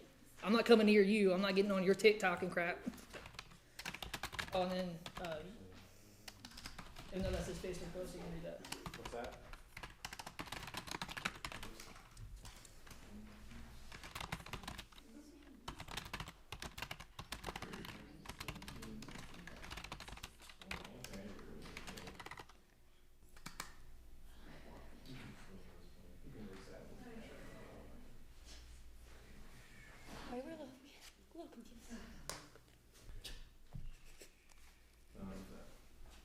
We had discussed something about things prior to 2021. Again, Your Honor, in light of new evidence that was left out of my due process right to a complete defense, they did not give it to me in discovery. That's brand new evidence. That means I can bring it up. Okay. His argument is that some of these are dated prior to dismissal. I'll be honest with you, I really don't have a problem with him admitting it into evidence. I was just bringing it to the court's attention in case. I do hear you, Yeah. because I agree, like, I'm In gonna, my opinion, it's irrelevant, so. I'm gonna cipher through this, because I'm not gonna grant a protection order for the three of you that got part of the case dismissed. I'm not gonna grant a protection order saying, yes, I believe that you committed these acts back then, so now he needs protection from you. But his argument is saying that he did find out, he found out some of these facts only now that he thinks would have aided him in his other lawsuits And CPOs. and CPOs, and so he feels like he's only just now discovered that you violated his due process rights, so that's why he's bringing up some of these events. If he found, just so I understand, if he found them, he had access to them back then.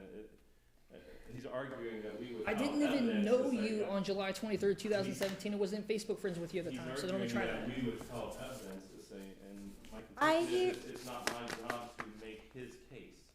It's your job to present any and all relevant evidence. It wasn't. Okay, relevant. we can go round and round. I understand your argument. What you're making is more of a legal argument as to the weight I should give this evidence, okay? And I will give it the proper weight, okay? So what you're advancing is a valid legal argument to me considering this, okay? And so I'm noting it. All right, now I'm going to read from the random caller sheet, which was given to me by the Columbus prosecution, which states all statements taken from Megan Pass, Megan Stark, and Steve Pass on the night of the 21st, 2021. Go ahead. 2 weeks. What was the date of that? Oh, well, it says 2022. I thought it was 2021. Or March 22nd, not March 21st. Of what year? 2021, sorry. 2 weeks close to when potential witness, or PW, Steve, was moving to Florida. Defendant was sending threatening messages to PW's attorney. That is when the contact started regarding PW, meaning Mr. Pass. Well, I did not contact his attorney because Walter Messenger was not on any cases presently at the time, and I was allowed to contact him for, guess what? Not privileged Facebook post, which brings Walter Messenger up, which means he said that which also states that he just lied to the court because he said I knew about that. I had no clue who Walter Messenger was, didn't even know his relevance, and didn't even know about that post. On the weekends, PW goes to dance clubs in Florida since he lives there now. The weekend of March 12th to 14th, defendant came to the bar. PW was and started screaming at PW. PW stated the security, which is again PW is Mr. Pass, so there's no confusion, stated the security separated the two and then took defendant outside. Well, that's 100% a lie because there was only one security guard there and he wasn't even anywhere close to us because he was near the cashier. Now, I could do demonstrative evidence and show you how far that was if you need me to, but it was pretty far away. And he's also, you can see the security guard point blank in the videos.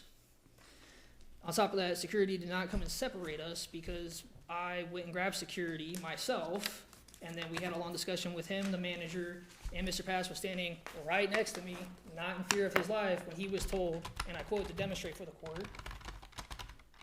If this was like where not the bar, but like the bar you go to get alcohol, I was standing right here. Mr. Pass, you were right here. Yes, you was right here. The manager, right here, was the bouncer that had the glasses. The manager was right here on camera saying, you're in the right point of me, you're in the wrong, you gotta leave. Mr. Pass did not leave. I even took pictures of him standing on the premise while he was trespassed for that night at a minimum. He has not stated that at all. Ugh. Let's see. Oh, yeah. Manager, security told the defendant to leave. Well, guess what? They didn't tell me to leave till 20, 30 minutes later while I'm trying to wait for Mr. Pass to leave and demanding that they make him leave properly. On top of that, Mr. Pass and the bouncer tried seeing if I would allow Mr. Pass to stay and stay on the other side of the bar. I said, because guess what? If he was in the right, he ain't letting me stay at the bar. You wanted a protection order, you got it, see ya. I haven't told that to him in his face. Because again, court authorized. It's incidental contact. I wasn't there to harass the stop. While awaiting for the police to come, defendant came back and began screaming at PW. Well, on top of that, ain't nobody can admit that I left that bar because in the affidavit and Sheriff Ayorn's sworn statement and the body cam footage, she states that I was clearly drunk. Guess what? That's police misconduct or official misconduct under FSA 838.022, which is a felony of the third degree, which he has failed to report, and that's a crime. On top of that, that means that they were to arrest me for a DUI and a trespass. They never brought up any of that, and I definitely was not drunk. They never gave me a BAC. They never took pee. They never took blood. And again, that case was dropped 7 to 8 days, even though I called the next night to talk to her supervisor to get it dropped, because again, they had no choice, because I was not illegally and lawfully trespassed, because I was not the one in the wrong, and I didn't have to leave. Defendant was arrested that night for criminal trespass. No, Mr. Pass, you knew that was falsely arrested for criminal trespass, and that was proven. PW said they attached his report to the criminal trespass. Well, that's not true because he was never mentioned in the affidavit. Neither was the CPO. That's why the message, because I saw the photo and I'm like, no, you can't do that. And you're contacting my family, just like when they brought up, well, you're seeking a protection order on behalf of your mom and stepdad. Well, yeah, because you're contacting my family. Guess what? In here and on Facebook, this man has posted, meaning Mr. Pass, has posted he knows what telecommunications harassment is. Before he even got a CPO against me, he plastered that thing all over Facebook saying public service announcements or PSA. Confessed to it already too. So he knows that he can't contact any member of my family. And I'm sorry, even if me and my dad don't see each other's family, the court still does. And he contacted my family. That's also a crime which my dad civilly and criminally conspired. Guess where my dad happens to work? Flanagan's Dublin. Nationwide that was Arena. going to be my guess, so I would have been Oh, right. Okay. No. It gets better because he also worked at Tequila Cowboys. My dad has never, let me repeat that, never testified, even in Kyle Rourke v. Rodney Rourke, or to me or to my family, even when he goes running his mouth at my Aunt Kathy's house about me, that there was ever a Columbus Inline Dance Collective ever on the premise of Tequila Cowboys, which was illegal since they were conducting business on themselves and Flanagan's Dublin without their permission. Well, I'm going to skip down a little bit. Steve said the defendant believes he has an upcoming, he meaning me, so there's no confusion, has an upcoming court date against Nayo's crew and Club Dance. It says center, but it's supposed to be veterans. Lawsuit, question mark, question mark. Defendant thinks all PWs belong to Nayo's crew.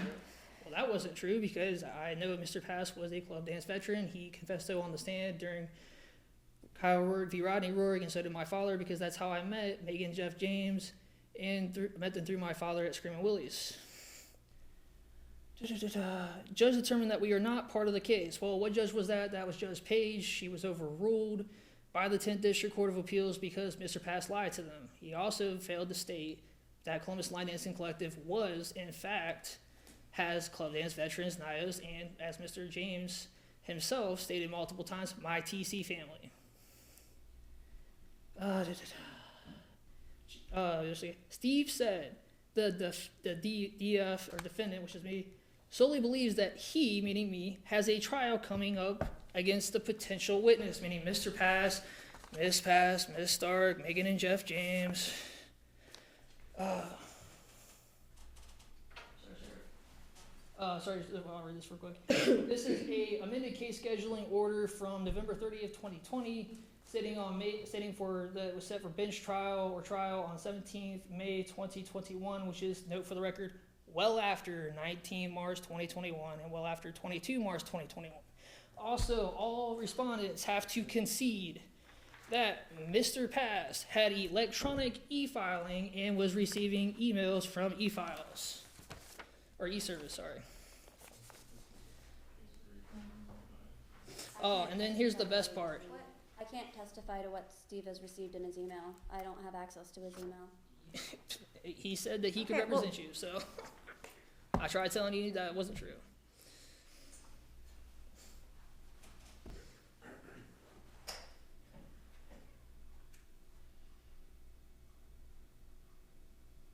Okay.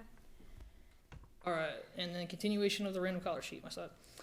PW said that PW, meaning Mr. Pass again, stated that he has cameras but has not put them up.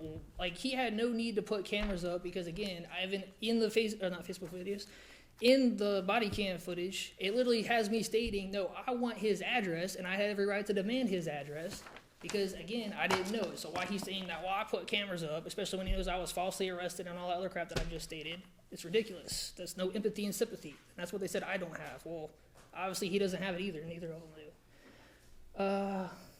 Both public forum about dancing posted on Facebook, which also stated I was there to, guess what, see my sister. They never brought my sister up. They didn't even bring my father up in this. A defendant posted on there asking about PW. No, I didn't go on that Facebook asking about him. After the incident, I asked if anybody knew him, which is why Neil Spain blocked me, because I even messaged him because I didn't even hear about the Dallas Bowl. Obviously, I was going to the Watering Trough, didn't even know it was, guess what, permanently closed. So once I found that out, I had two choices. Stockyard, which is in Holiday, Florida, which was 50 minutes up north, or when I was staying in Tampa at a hotel, which was not until Wednesday the 24th, it was until that Sunday, because I only had it for 2 days. So that's why I decided to go to the Dallas Bowl, because I had to stay around Tampa in case I had to go to Tiffany's house to stay there, or if they had to come pick me up from the airport, because I wasn't sure if I was going to rent a car.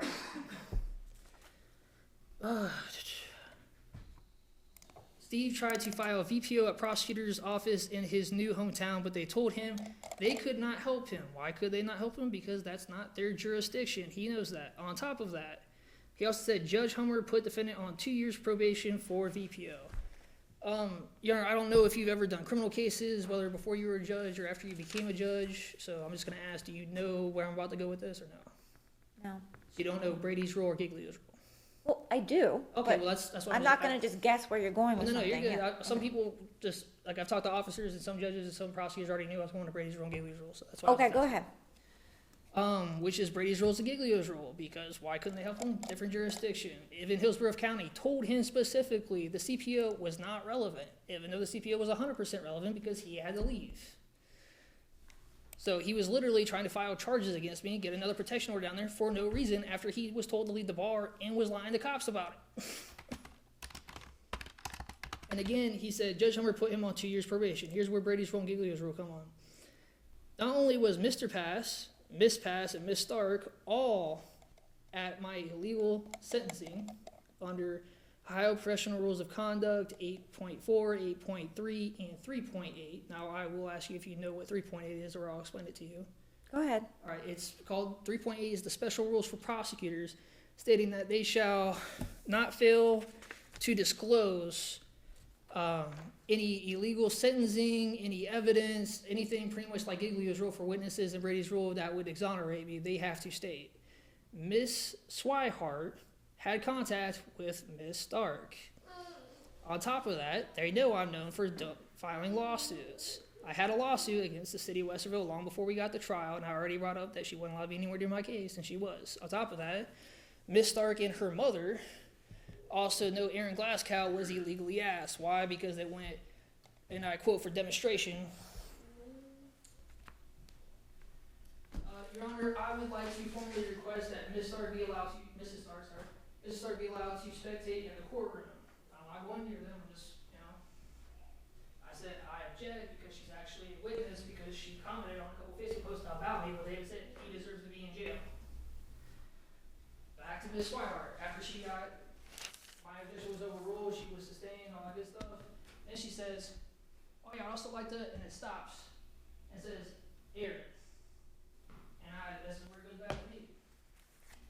I look back over her, I said, Aaron Glasgow, that's your insurance lawyer. Your insurance lawyer, while you're being sued, is not allowed in the courtroom, and that also disproved their entire case. That's Ohio Criminal Rule 33. Otherwise known as a mistrial due to prosecutorial misconduct and witness misconduct. I've got an objection pending on relevancy. The relevance is that Miss Stark and Mrs. Stark knew that who that was Aaron Glasgow's lawyer. Do you have any evidence I knew who that was? Your mom was sitting right next to him, and you've had text messages that I still haven't gotten any discovery between you and Miss Swihart, because she even stated about something about me making. So this is another example of your larger argument that they have done things to thwart your other litigation. Yes, Your Honor. So that's the relevancy. So Yes, sir. Vacant pass. Right after the protection order within 2019-2020, defendant has contacted her a few times, but police never did anything with it. Well, guess what? That means City of Columbus wasn't allowed to come after me because I had the same contact with her in 2019 that I had with her in 2021. There was literally no difference. It was the same jurisdiction, same kind of message, same person, and I still wasn't even in the state on all counts. That means I was just not guilty, and they were trying to suppress that warrant, because there was a warrant issued according to the Columbus Police Report in the Records Division in the top left-hand corner, and Mrs. Keck, the special prosecutor, knows that because I showed it to her. On top of that, that also was filed well before, or a day to 2 days before Miss Stark's alleged violation of CPO in September of 2019. On top of that, that was never given to me under Brady's rule and Giglio's rule or any discovery from Westerville, nor did Miss Stark bring it up. I had to ask her, I said, and I quote, if you could get me charged so easily, why couldn't Megan Pass do it? She's like, well, she's been contacting the police. I'm like, again, looked at the judge, said, move for dismissal. Again, legally overruled because, again, Ohio Judicial Conduct Rule 2.11, Judge Hummer was out to get me and just doesn't know the law. And on top of that, Miss Stark has never stood up and said, and I quote, yes, Mr. Rohrig, you were not legally and lawfully convicted. You are not legally and lawfully, guess what, on probation. And on top of that, they've contacted me trying to get me to violate probation while they know I'm confessing that I've already been back on probation, illegally yet again. And then, the juicy part, they state that they hate harassment and stalkers. In re disqualification of O'Grady, the state of Ohio v. I'm not even going to try to pronounce that. It is Kanode.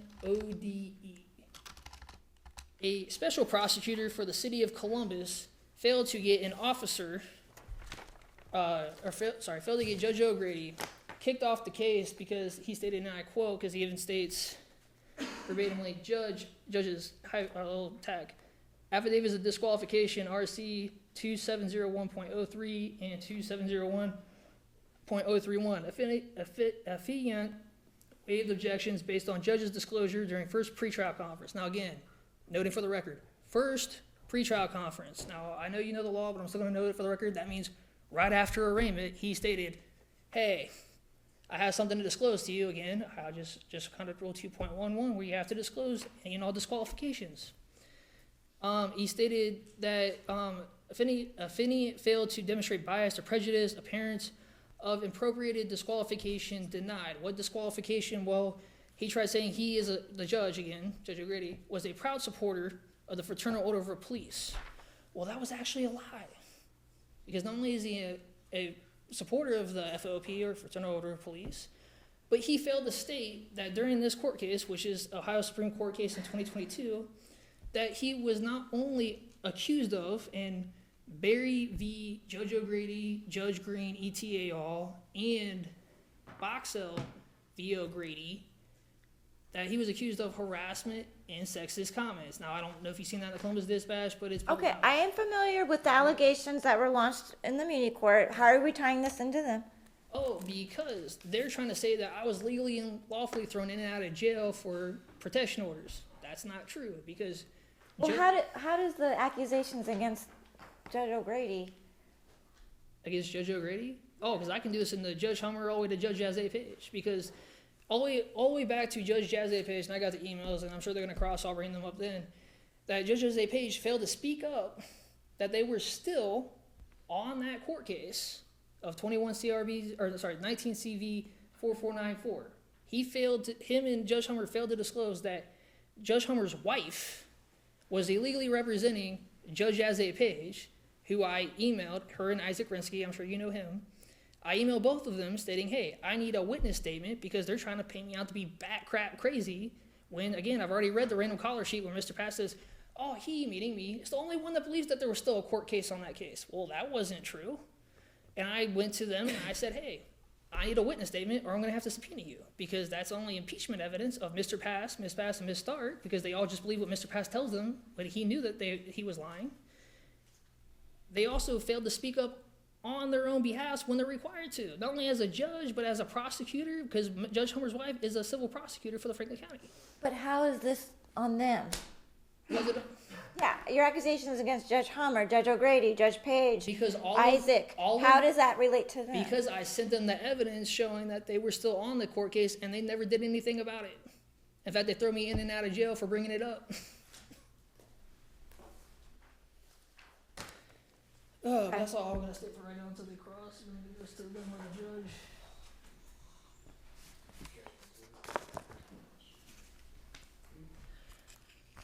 Oh, sorry. I want to say one more thing.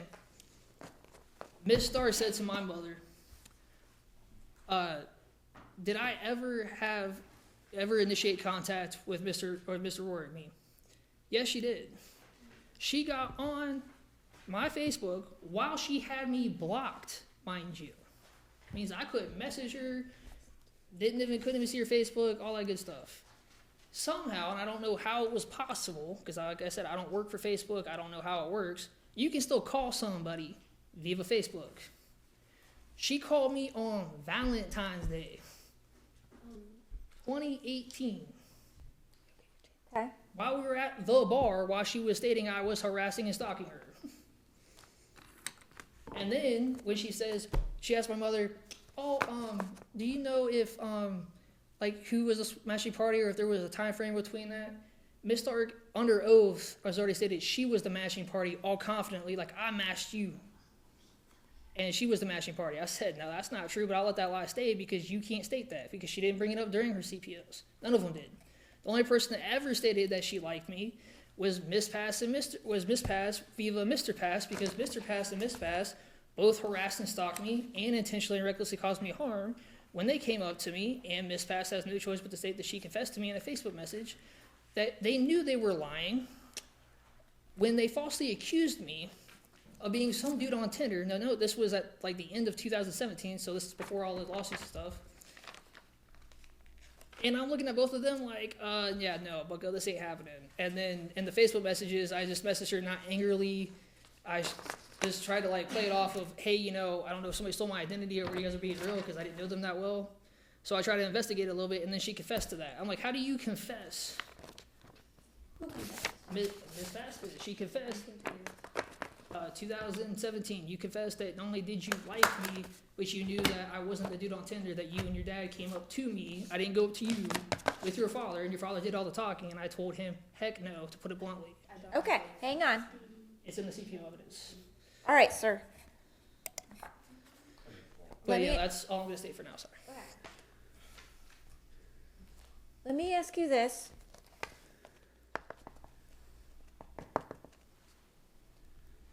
There's a lot going on. You've thrown a lot at me, Yes. and we're going back sometimes to 2017, 2018, the tenure match in 2019. Then I've got the Florida incident 2021. At some point, certain people over here got CPOs against you, right? Okay. There's been a lot going on. Why did you come in November, whatever date in November, and filed this? I filed this because I found out about the Columbus Inline Dance Collective's involvement, which disproved everything that they said against me. But that's what was the linchpin to know that all of what's been going on for years was all one vast conspiracy against you.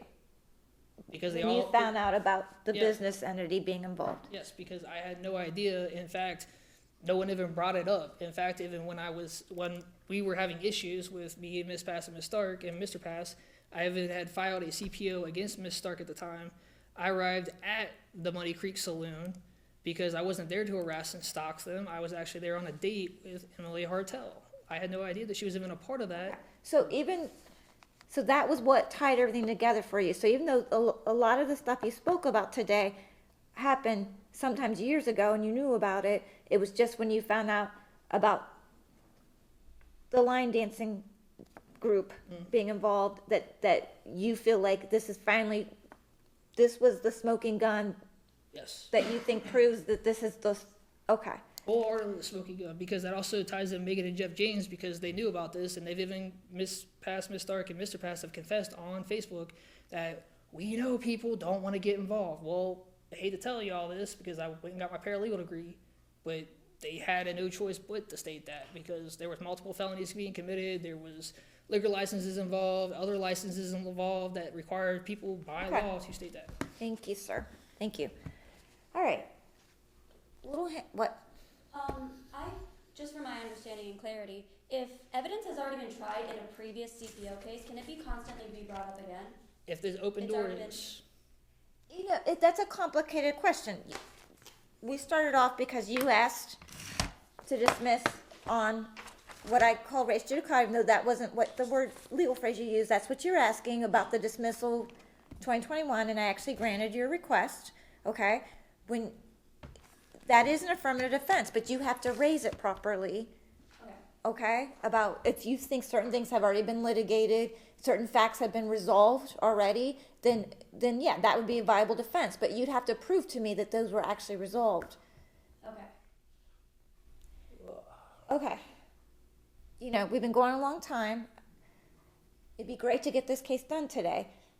You know, there's been a lot said, but against each of you individually, I think you know what the main points that he brought against you. You do have a right to cross-examine him. I'm just going to be honest with you. I do think at some point it's best if you just give me your testimony under oath, because I think sometimes people, when they ask questions back and forth, it just turns into an argument. You don't get anywhere. I just don't want to spend a lot of time doing that, you know, if we're just going to go round and round. But you do have the right to cross-examine him, okay? But I just don't, you know, I just want to make sure if we can get this done today that everybody's cognizant that at some point, you know, I'm sure you would need to get to your testimony too.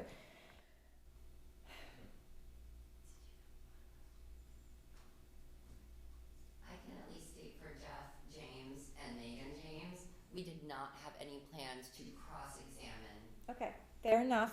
Mr. Rohit. Okay, all right, Mr. Paz, let's start with you. I just have a couple Go ahead, yeah. questions. At the Florida incident, he directed it at him or directed it to court for him to ask? I say this to everybody. It's actually easier if you look at me Okay. and then have him answer, just because I think that's when Understood. tensions start Sure. flaring. So that was Okay. good. I believe, Yes. unless I misunderstood, he was talking about at the Florida incident, he wasn't taken outside, but I remember distinctly him being taken outside. Could he clarify whether he was Your Honor. outside or not? What's the basis of your objection? Basic objection is I didn't state that I was never taken outside. I stated that the two security. Okay, well, actually, he's asking, can you clarify that? So, Okay, I'll so- clarify since I already right, so stated this. overruled. So here's what happened. he's trying to say that, again, according to the Random College sheet, that I turned around from my bar stool to go get another beer where the bar was. He was over here busting out laughing because he knew who I was. And literally, I went and grabbed security. He's trying to say, according to the Random College sheet, mind you, that 2 security guards came up and broke us up and then escorted us outside. That's not true. In fact, Mr. Pass was escorted outside because he was told to leave. So what Mr. Pass is trying to do is mislead. Because why? He's not trying to fess up that he was asked to leave. He was outside with the manager right here, the bouncer in the body cam footage right here, and him going, but my manager had a $10 bill missing. That's why the evidence in the Hillsborough County case I had a $10 bill. Because I was not taken outside. I walked outside to see why he still wasn't on the property. Okay, so he's clarifying that he wasn't taken outside, he went outside voluntarily, but he did go outside voluntarily. Without having to ask for any security guard near me. Okay. So, and that was after the manager had said, you know, I believe he's right, if he was here first, I think that you have to leave. And then after that, a couple things transpired, and then you went outside, the manager asked you to go outside, you went outside. The manager never asked me to go outside. I don't know why you're lying about that, man. That never happened. I literally, no, that's not what happened, Bucko. I'm gonna tell you that right now. That's gonna be to my tissue file. I say after, okay. Here's what happened, all right? Bar stool right there, right? I'm on the bar stool.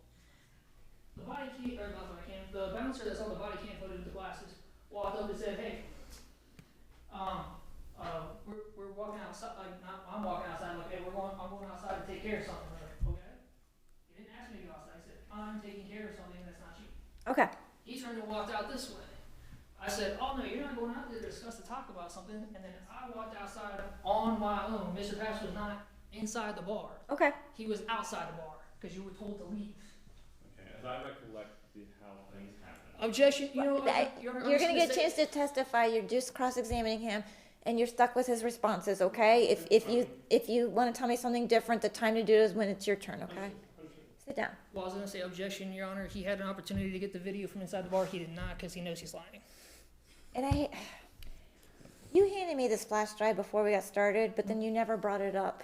Oh, What's because on I'm this- waiting for him to testify, and then I'm going to bring it up. Okay. Well, we'll see. All right. Go ahead.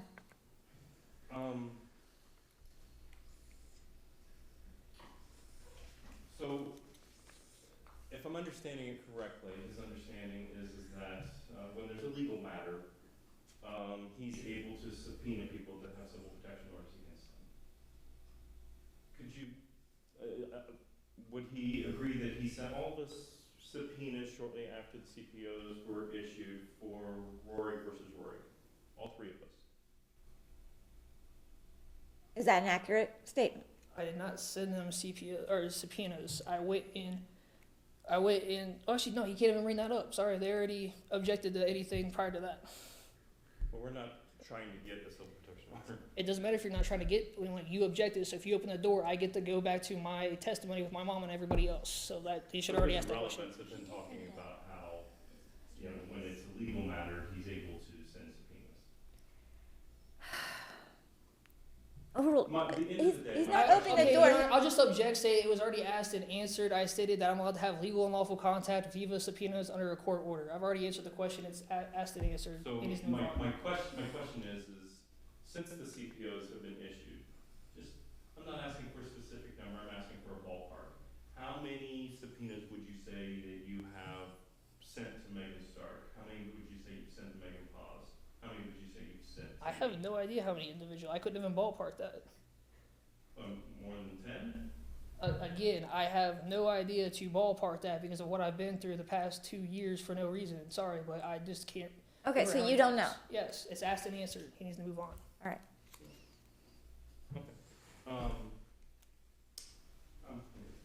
Ms. Paz?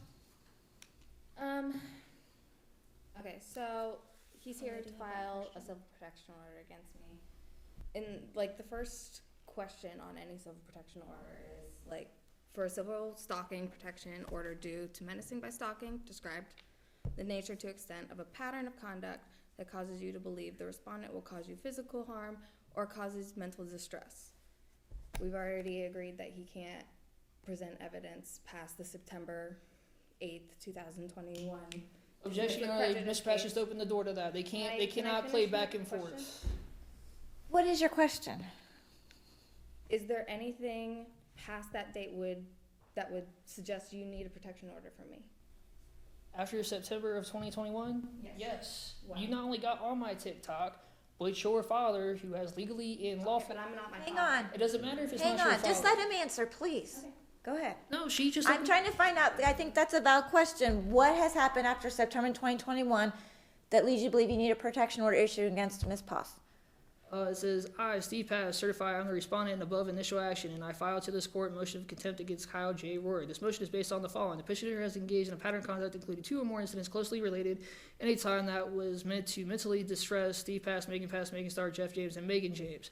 Your father has done this in multiple court cases, has lied on your behalf. Let me repeat that. Knowingly lied. I just read to you a random caller sheet and showed you that that case was still open. Your father had e-service that he knew that he was receiving emails and was just completely ignoring them. Ms. Stark herself was confronted on a witness stand, separate from you and Mr. Pass, that case was still open. It's evident evidence in that criminal case, so I don't know why you're shaking your head, Mr. Pass.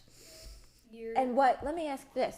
What about that is meets the definition of menacing by stalking? Because You, they're it may eating- be improper conduct, it may be No, unlawful under the law, but again- how does it fall under 293.214? Because not only is she aiding and abetting it, she's not speaking up and reporting that her authorized agent, she authorized her father to speak on her behalf while he's knowingly engaging in mentally distress, emotional distress, and physical distress. He knowingly, while representing his daughter, did come near me.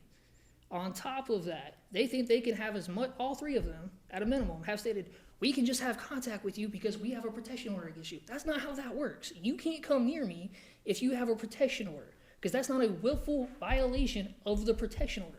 That's why I messaged her and told her to tell her father what exactly that isn't on that stuff, because he was knowingly lying on her behalf, as well as tampering with evidence in a known criminal case. Okay, all right, next question. And she has failed to report. You're quoting the motion that you were just given today, correct? Yes. So what made you file on November 28th? What made me file on November 28th is literally you guys did nothing. Let me repeat that. Did nothing. Didn't show any empathy. Didn't show any sympathy. When I messaged you telling your father was lying on your behalf. Let me repeat that. I told you he was. You could have went and fact checked it yourself. You even tweeted this court. I've called the courts. I went and checked constantly online. You could have checked on all of those to fact check your own father, and you chose not to. Why? Because you're mentally ill. Because you have a dependency on your father. Next question. So you're admitting to contacting me while a civil protection order was in place on March 21st, 2021. I've never denied not having contact with you on that day. It's literally been tried it's literally been assigned. And guess what? I had contact with you on the in 2019. Guess what? A warrant was issued. No arrest, no conviction, nothing. Why? Because there are ways to have legal and lawful contact with you while you have a CPO against me. It's not you have a CPO against me. It's not no contact means no contact. There are ways that incidental, court authorized, and necessity to arrest. Don't believe me? Look it up. I answered the question, Your Honor. I don't have anything else to Start. ask. You just have. I have one Never mind. question. Go ahead. He stated that he sent all of our protection orders to Flanagan's Dublin because he didn't have a reliable address for us. But do you recall what the address of my parents' house is? I've already answered this question. I said I've already. That question hasn't been asked. Yeah, I said I already answered this. I stated that yes, she lived at 110 North Spring Road. In fact, in the September case of 2020 or 2021, whatever it was, I sent 3 CPOs. 2 out of the 3 showed up while there was an active court case. Now again, I was not in the state of Ohio, and this was well after the Florida incident, where both Megan Pass and Steve Pass had already stated, we intentionally did not update our address. Let me repeat that. Intentionally did not update your address. I'm sorry, you asked for a CPO, you got a CPO, even though I can prove they're illegal all day long. But that still means you have a job to do. It's a contract, it's an agreement. You have to update your address. You have to update whatever bars you go to. You have to update whatever Facebook groups you're reporting to, especially when we're not Facebook friends. And whether you guys are going to be blocked or not is irrelevant because I don't need to get on your Facebook post for that stuff. On top of that, you all stated again, you intentionally did not update your addresses. So I have no clue if you still live at 110 North Spring Road. And to note for the record, at 110 North Spring Road, they've even sent court orders from Judge Jazzy Page herself back to Judge Jazzy Page stating does not live here. So why was Megan Stark stating that she doesn't live at 110 North Spring Road, but she's trying to get me to stay 110 North Spring Go Road? ahead, next question. Okay, you stated that you know where my parents live. Why would you send the motion that you've just filed to a bar that I could apparently go to, but I might not go to, stating that would be the best way to reach me, fully knowing where Objection, my Your parents Honor. live? I literally gave you a Facebook post posted by Megan Stark herself doing this, and I'm even gonna Well, demonstrate this. The fact that she was at the bar, No, her question is, why would you send legal mail to a bar? Just because she Let me see patronizes the let me see bar. the Megan That's Stark. her question, just answer it. I'm trying to answer. If you give me the Facebook post that I gave you that says Megan Stark, as I'm about to demonstrate to you. Oh. The date of that post was in 2018. It is 2022. Not 2018, it was 2019. Okay, 2019. So because of a Facebook post in 2019, you think in 2022 that No, makes... Well, it was in 2019, but I've never seen this post until recently. Okay, all right. Then we got her going like this, ready?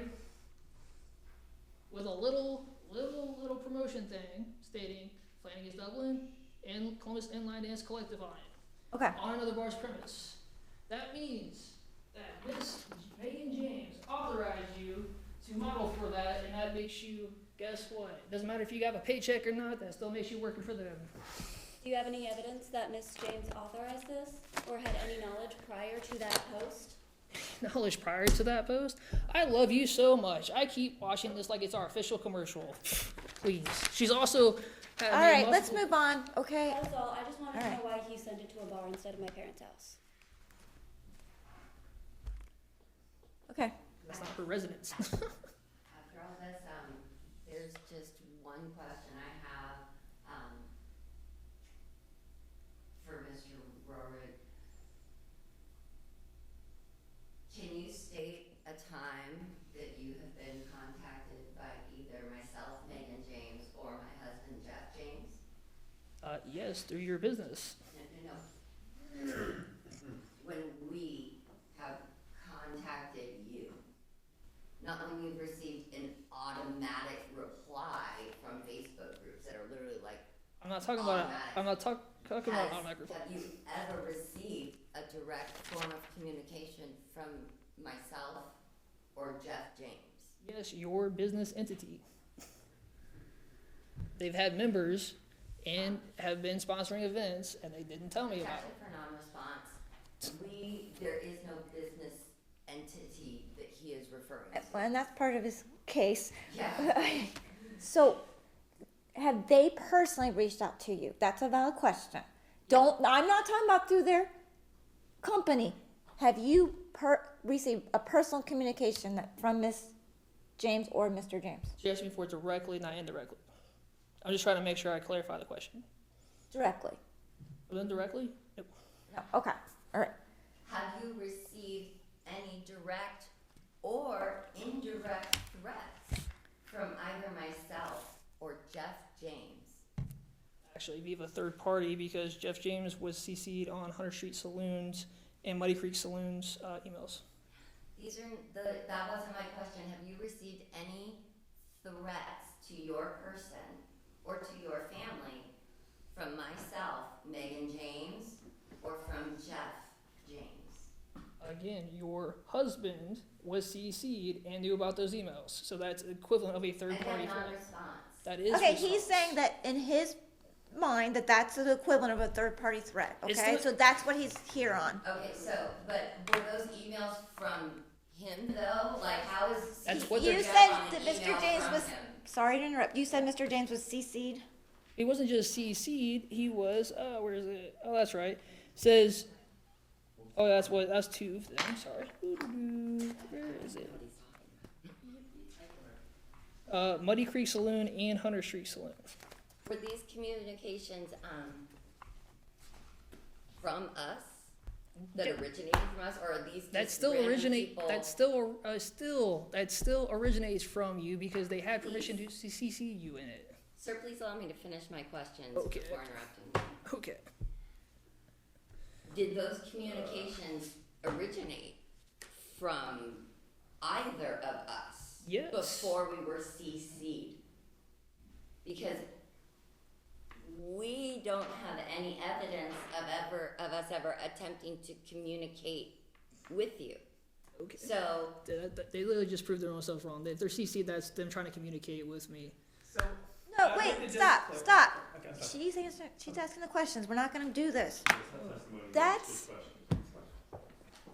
That's his response, okay? I get it. We can go round and round. He thinks because you were CC'd, he says that that's how he feels you directly communicated Okay, with so him, that okay? was- That's, that's his response. okay, that Yes. our Right, he's threat admitted- against him was Yes. being CC'd Yes. on an email. that is what he's And that's still saying. classified as a threat because if I was CC'd on any email. Okay, you answered the question. All right, any more questions? Can you tell me what threat was contained in that email specifically? Yeah, that was threatened with getting another harassment charge.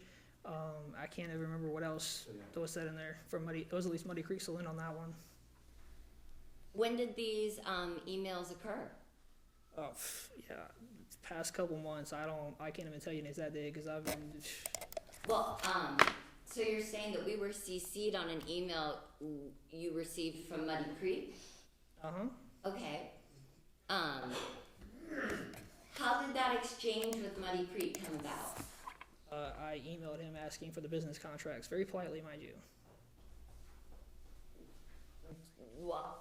Why do you think that a business owner would simply provide you with, Because it's a matter of public knowledge unless there's an NDA. So unless you have an NDA saying you can't talk about a business contract, it's public knowledge and discoverable. On top of that, I went to Muddy Creek Saloon in 2018 for Emily Hartel.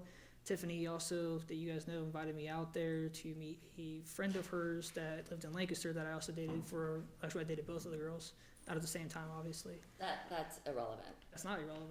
All right, let's just I'd like move. to submit here that, Well, no, you can show him. yes, Oh. yeah. But But, it- again, so you emailed asking them, did you make any threats to Muddy Creek? No, I told them that they needed to they needed to tell me about any business contracts as well as that they needed to report themselves and or you guys, or they would be subject to a lawsuit and also crimes themselves. That's not a threat, that's a fact. Yet again. Okay. But nothing originated from Jeff James or Megan James, did it? Yeah, because he CC'd you after that while I'm Well, threatening a with charges. CC is a copy on an email. It is not a I'm copy on an asking you email. to originate, I'm asking you to confirm that these emails did not originate. Your Honor, can you please explain to her that it, as the equivalent of if I was CC'd on an email, that they could almost legally and lawfully get me arrested for violation of CPO, even if I didn't know about the email? Can you please explain that to them? 'Cause they don't I know. can't explain that because it depends on the facts, but it's your position. I don't want to go round and round on Yeah. this. We I'm spent just half an trying hour to- just on what Yeah. he thinks that because you were CC'd, he's tying it together that you were in on it. Okay? I get your point that your position is that that just means you got copied on it, that doesn't necessarily prove that you had anything to do with the substance of the email. Just somebody that did originate it was just as a courtesy copying you. That's your position. His position is that you're being copied because you're in cahoots with them. That's what he's trying to say, okay? Would it be possible for me to have the petitioner read these emails? You can show, if you're gonna ask him Pertinent to questions, the you can threat. ask him, did you Yeah. send this? Yeah. Okay, perfect. I'll go ahead and give this one to you. There you go. And this is the email that he sent to Muddy Creek Saloon. Do we have Sam's response? Okay, do you, Sir, do you admit you sent this? Yes. Okay, all right, what's your question about it, though? My question was, this communication then is the threat that caused you to file a motion to receive a protection order against us, correct? You said this threat against me? That's not my threat. That's not his threat, sorry. No, but it was the response to this particular message that we were CC'd on. And that is No, what not just caused, that is what purported No, not just that. the threat. No, not just that. Okay, then, can you explain for the court what other communications you received from Jeff James or Megan Was James it- that were threatening? It wasn't communications, it was the not communications and not speaking up while allowing crimes to be committed on other premises. Do you have any proof that we were aware crimes were committed against you? Yeah, Mr. James was literally at the table with me and Miss Hartel. While Miss Hartel even said, "Oh, Megan Stark is here," I said, "That's cool. I don't care that she's here because I'm not here to see her. I'm not even gonna start crap with her unless she comes up and starts crap with me." I also was well before the CPOs. Have you guys spoken up that the CPOs were illegal? Have you guys ever spoken up about any Okay, and all wait. criminal charges? She's asking you a question. All right, Oh, no, I was just responding with a question, not for her to answer, but it was rhetorical. okay, fair enough. So you can confirm that you have not had any direct written or spoken communication with Jeff James or Megan James, myself, in the past year? I wouldn't know, because like I said, I've been through a lot, so I have no clue. Okay, have you spoken to Jeff James or Megan James in the past 2 years? Past 2 years, probably because I did send one message to Mr. James. Cannot recall what it exactly said, but it had to do something with speaking up or why he was allowing this to happen. Have you received any Oh, threatening communications from Megan James or Jeff James in the past 3 years? Well, that opens you up to the email, so yes. Can you tell us about those? Yeah, it said in the last 3 years. That includes the Muddy Creek Saloon emails. Gotta be more specific. Okay, but the Muddy Creek emails didn't come from us. I'm asking you specifically how we've posed a threat to you during the time frame that we are supposedly aware of all of this. How are you? So now you're just changing it to how are you a threat? Because there's a difference between. Okay, all right, just answer that question then. How are they a threat to you? Okay, that's why I was trying to clarify, because she goes from That's what emails I to want you to yeah, answer. Cool. How are they a threat to me? They're a threat to me because they know Mr. Pass, Miss Pass, and Miss Stark lied to multiple prosecutors. They allowed them to throw me in and out of jail while lying through their teeth, and they're civilly and co-conspirating with them even be with their own CPO that they are trying to get against me. Trying to say I'm threatening them. They have to speak up about this by law while being on Flanagan's Dublin's premise, whether they're a patron or, guess what, an employee. It does not matter. They, especially as an employee under Respondent Superior, they're still classified as an employee even as a separate entity, which I don't understand why you guys don't understand that. That means, that's why when I'm suing you guys right now between Flanagan's Dublin and Columbus Inline Dance Collective, it's proper to sue under those names. Why? They're two separate entities that you are hired third party to work for them. That means by law, you are allowing third party crimes on that because you know Miss Pass, Miss Stark, and Mr. Pass are known liars. You also know Gus, who's also on the premise, also disproves my CPO. Brandon Phillips also disproves the CPO. I could go a laundry list of how many people were there at Flanagan's Dublin and are members of your group that you have not spoken up about and kicked them off the premise as per the law. Okay, that's why you need protection from them, because We didn't they speak don't up. speak up. Well, not just because they don't speak up, is they're required by law. Right, so if they violate the law, that's why you think that you're deserving protection because it was a crime by omission, right? Yes. Okay, understood, all right. Okay. No more questions. All I right. just wanted to establish what his Thank you, Mr. idea James. of what he thought we I understand, were. Mr. James. Okay. Mr. Rourke, do you have any other witnesses? You presented your mom, you presented your testimony. Do you have any other witnesses? Nope, I just have some more evidence, but I'm not gonna present that just yet. I'm gonna wait for cross-examine on them with it, Your Honor. Okay, well, are you folks choosing to testify, or are you want to proceed with the defense, or do you have any motions you want to make? Yeah, we walked through it last night, and we can probably get through it, hour and a half-ish. Speaking for Jeff James and myself, I'd like to give a brief statement in defense of his accusation against us, because their defense is wholly different. And I can just give that statement if Your Honor is prepared to hear it. What? You can have a bathroom break. Just understand that I would keep it short, because you didn't call them, any of them, in your case in chief, okay? So your cross-examination can be limited to the things they say. So I would try to keep things focused. I'd like to get through this hearing today, okay? If you choose to if you choose to testify, then he gets the right to cross-examine. All right, let's take a brief recess.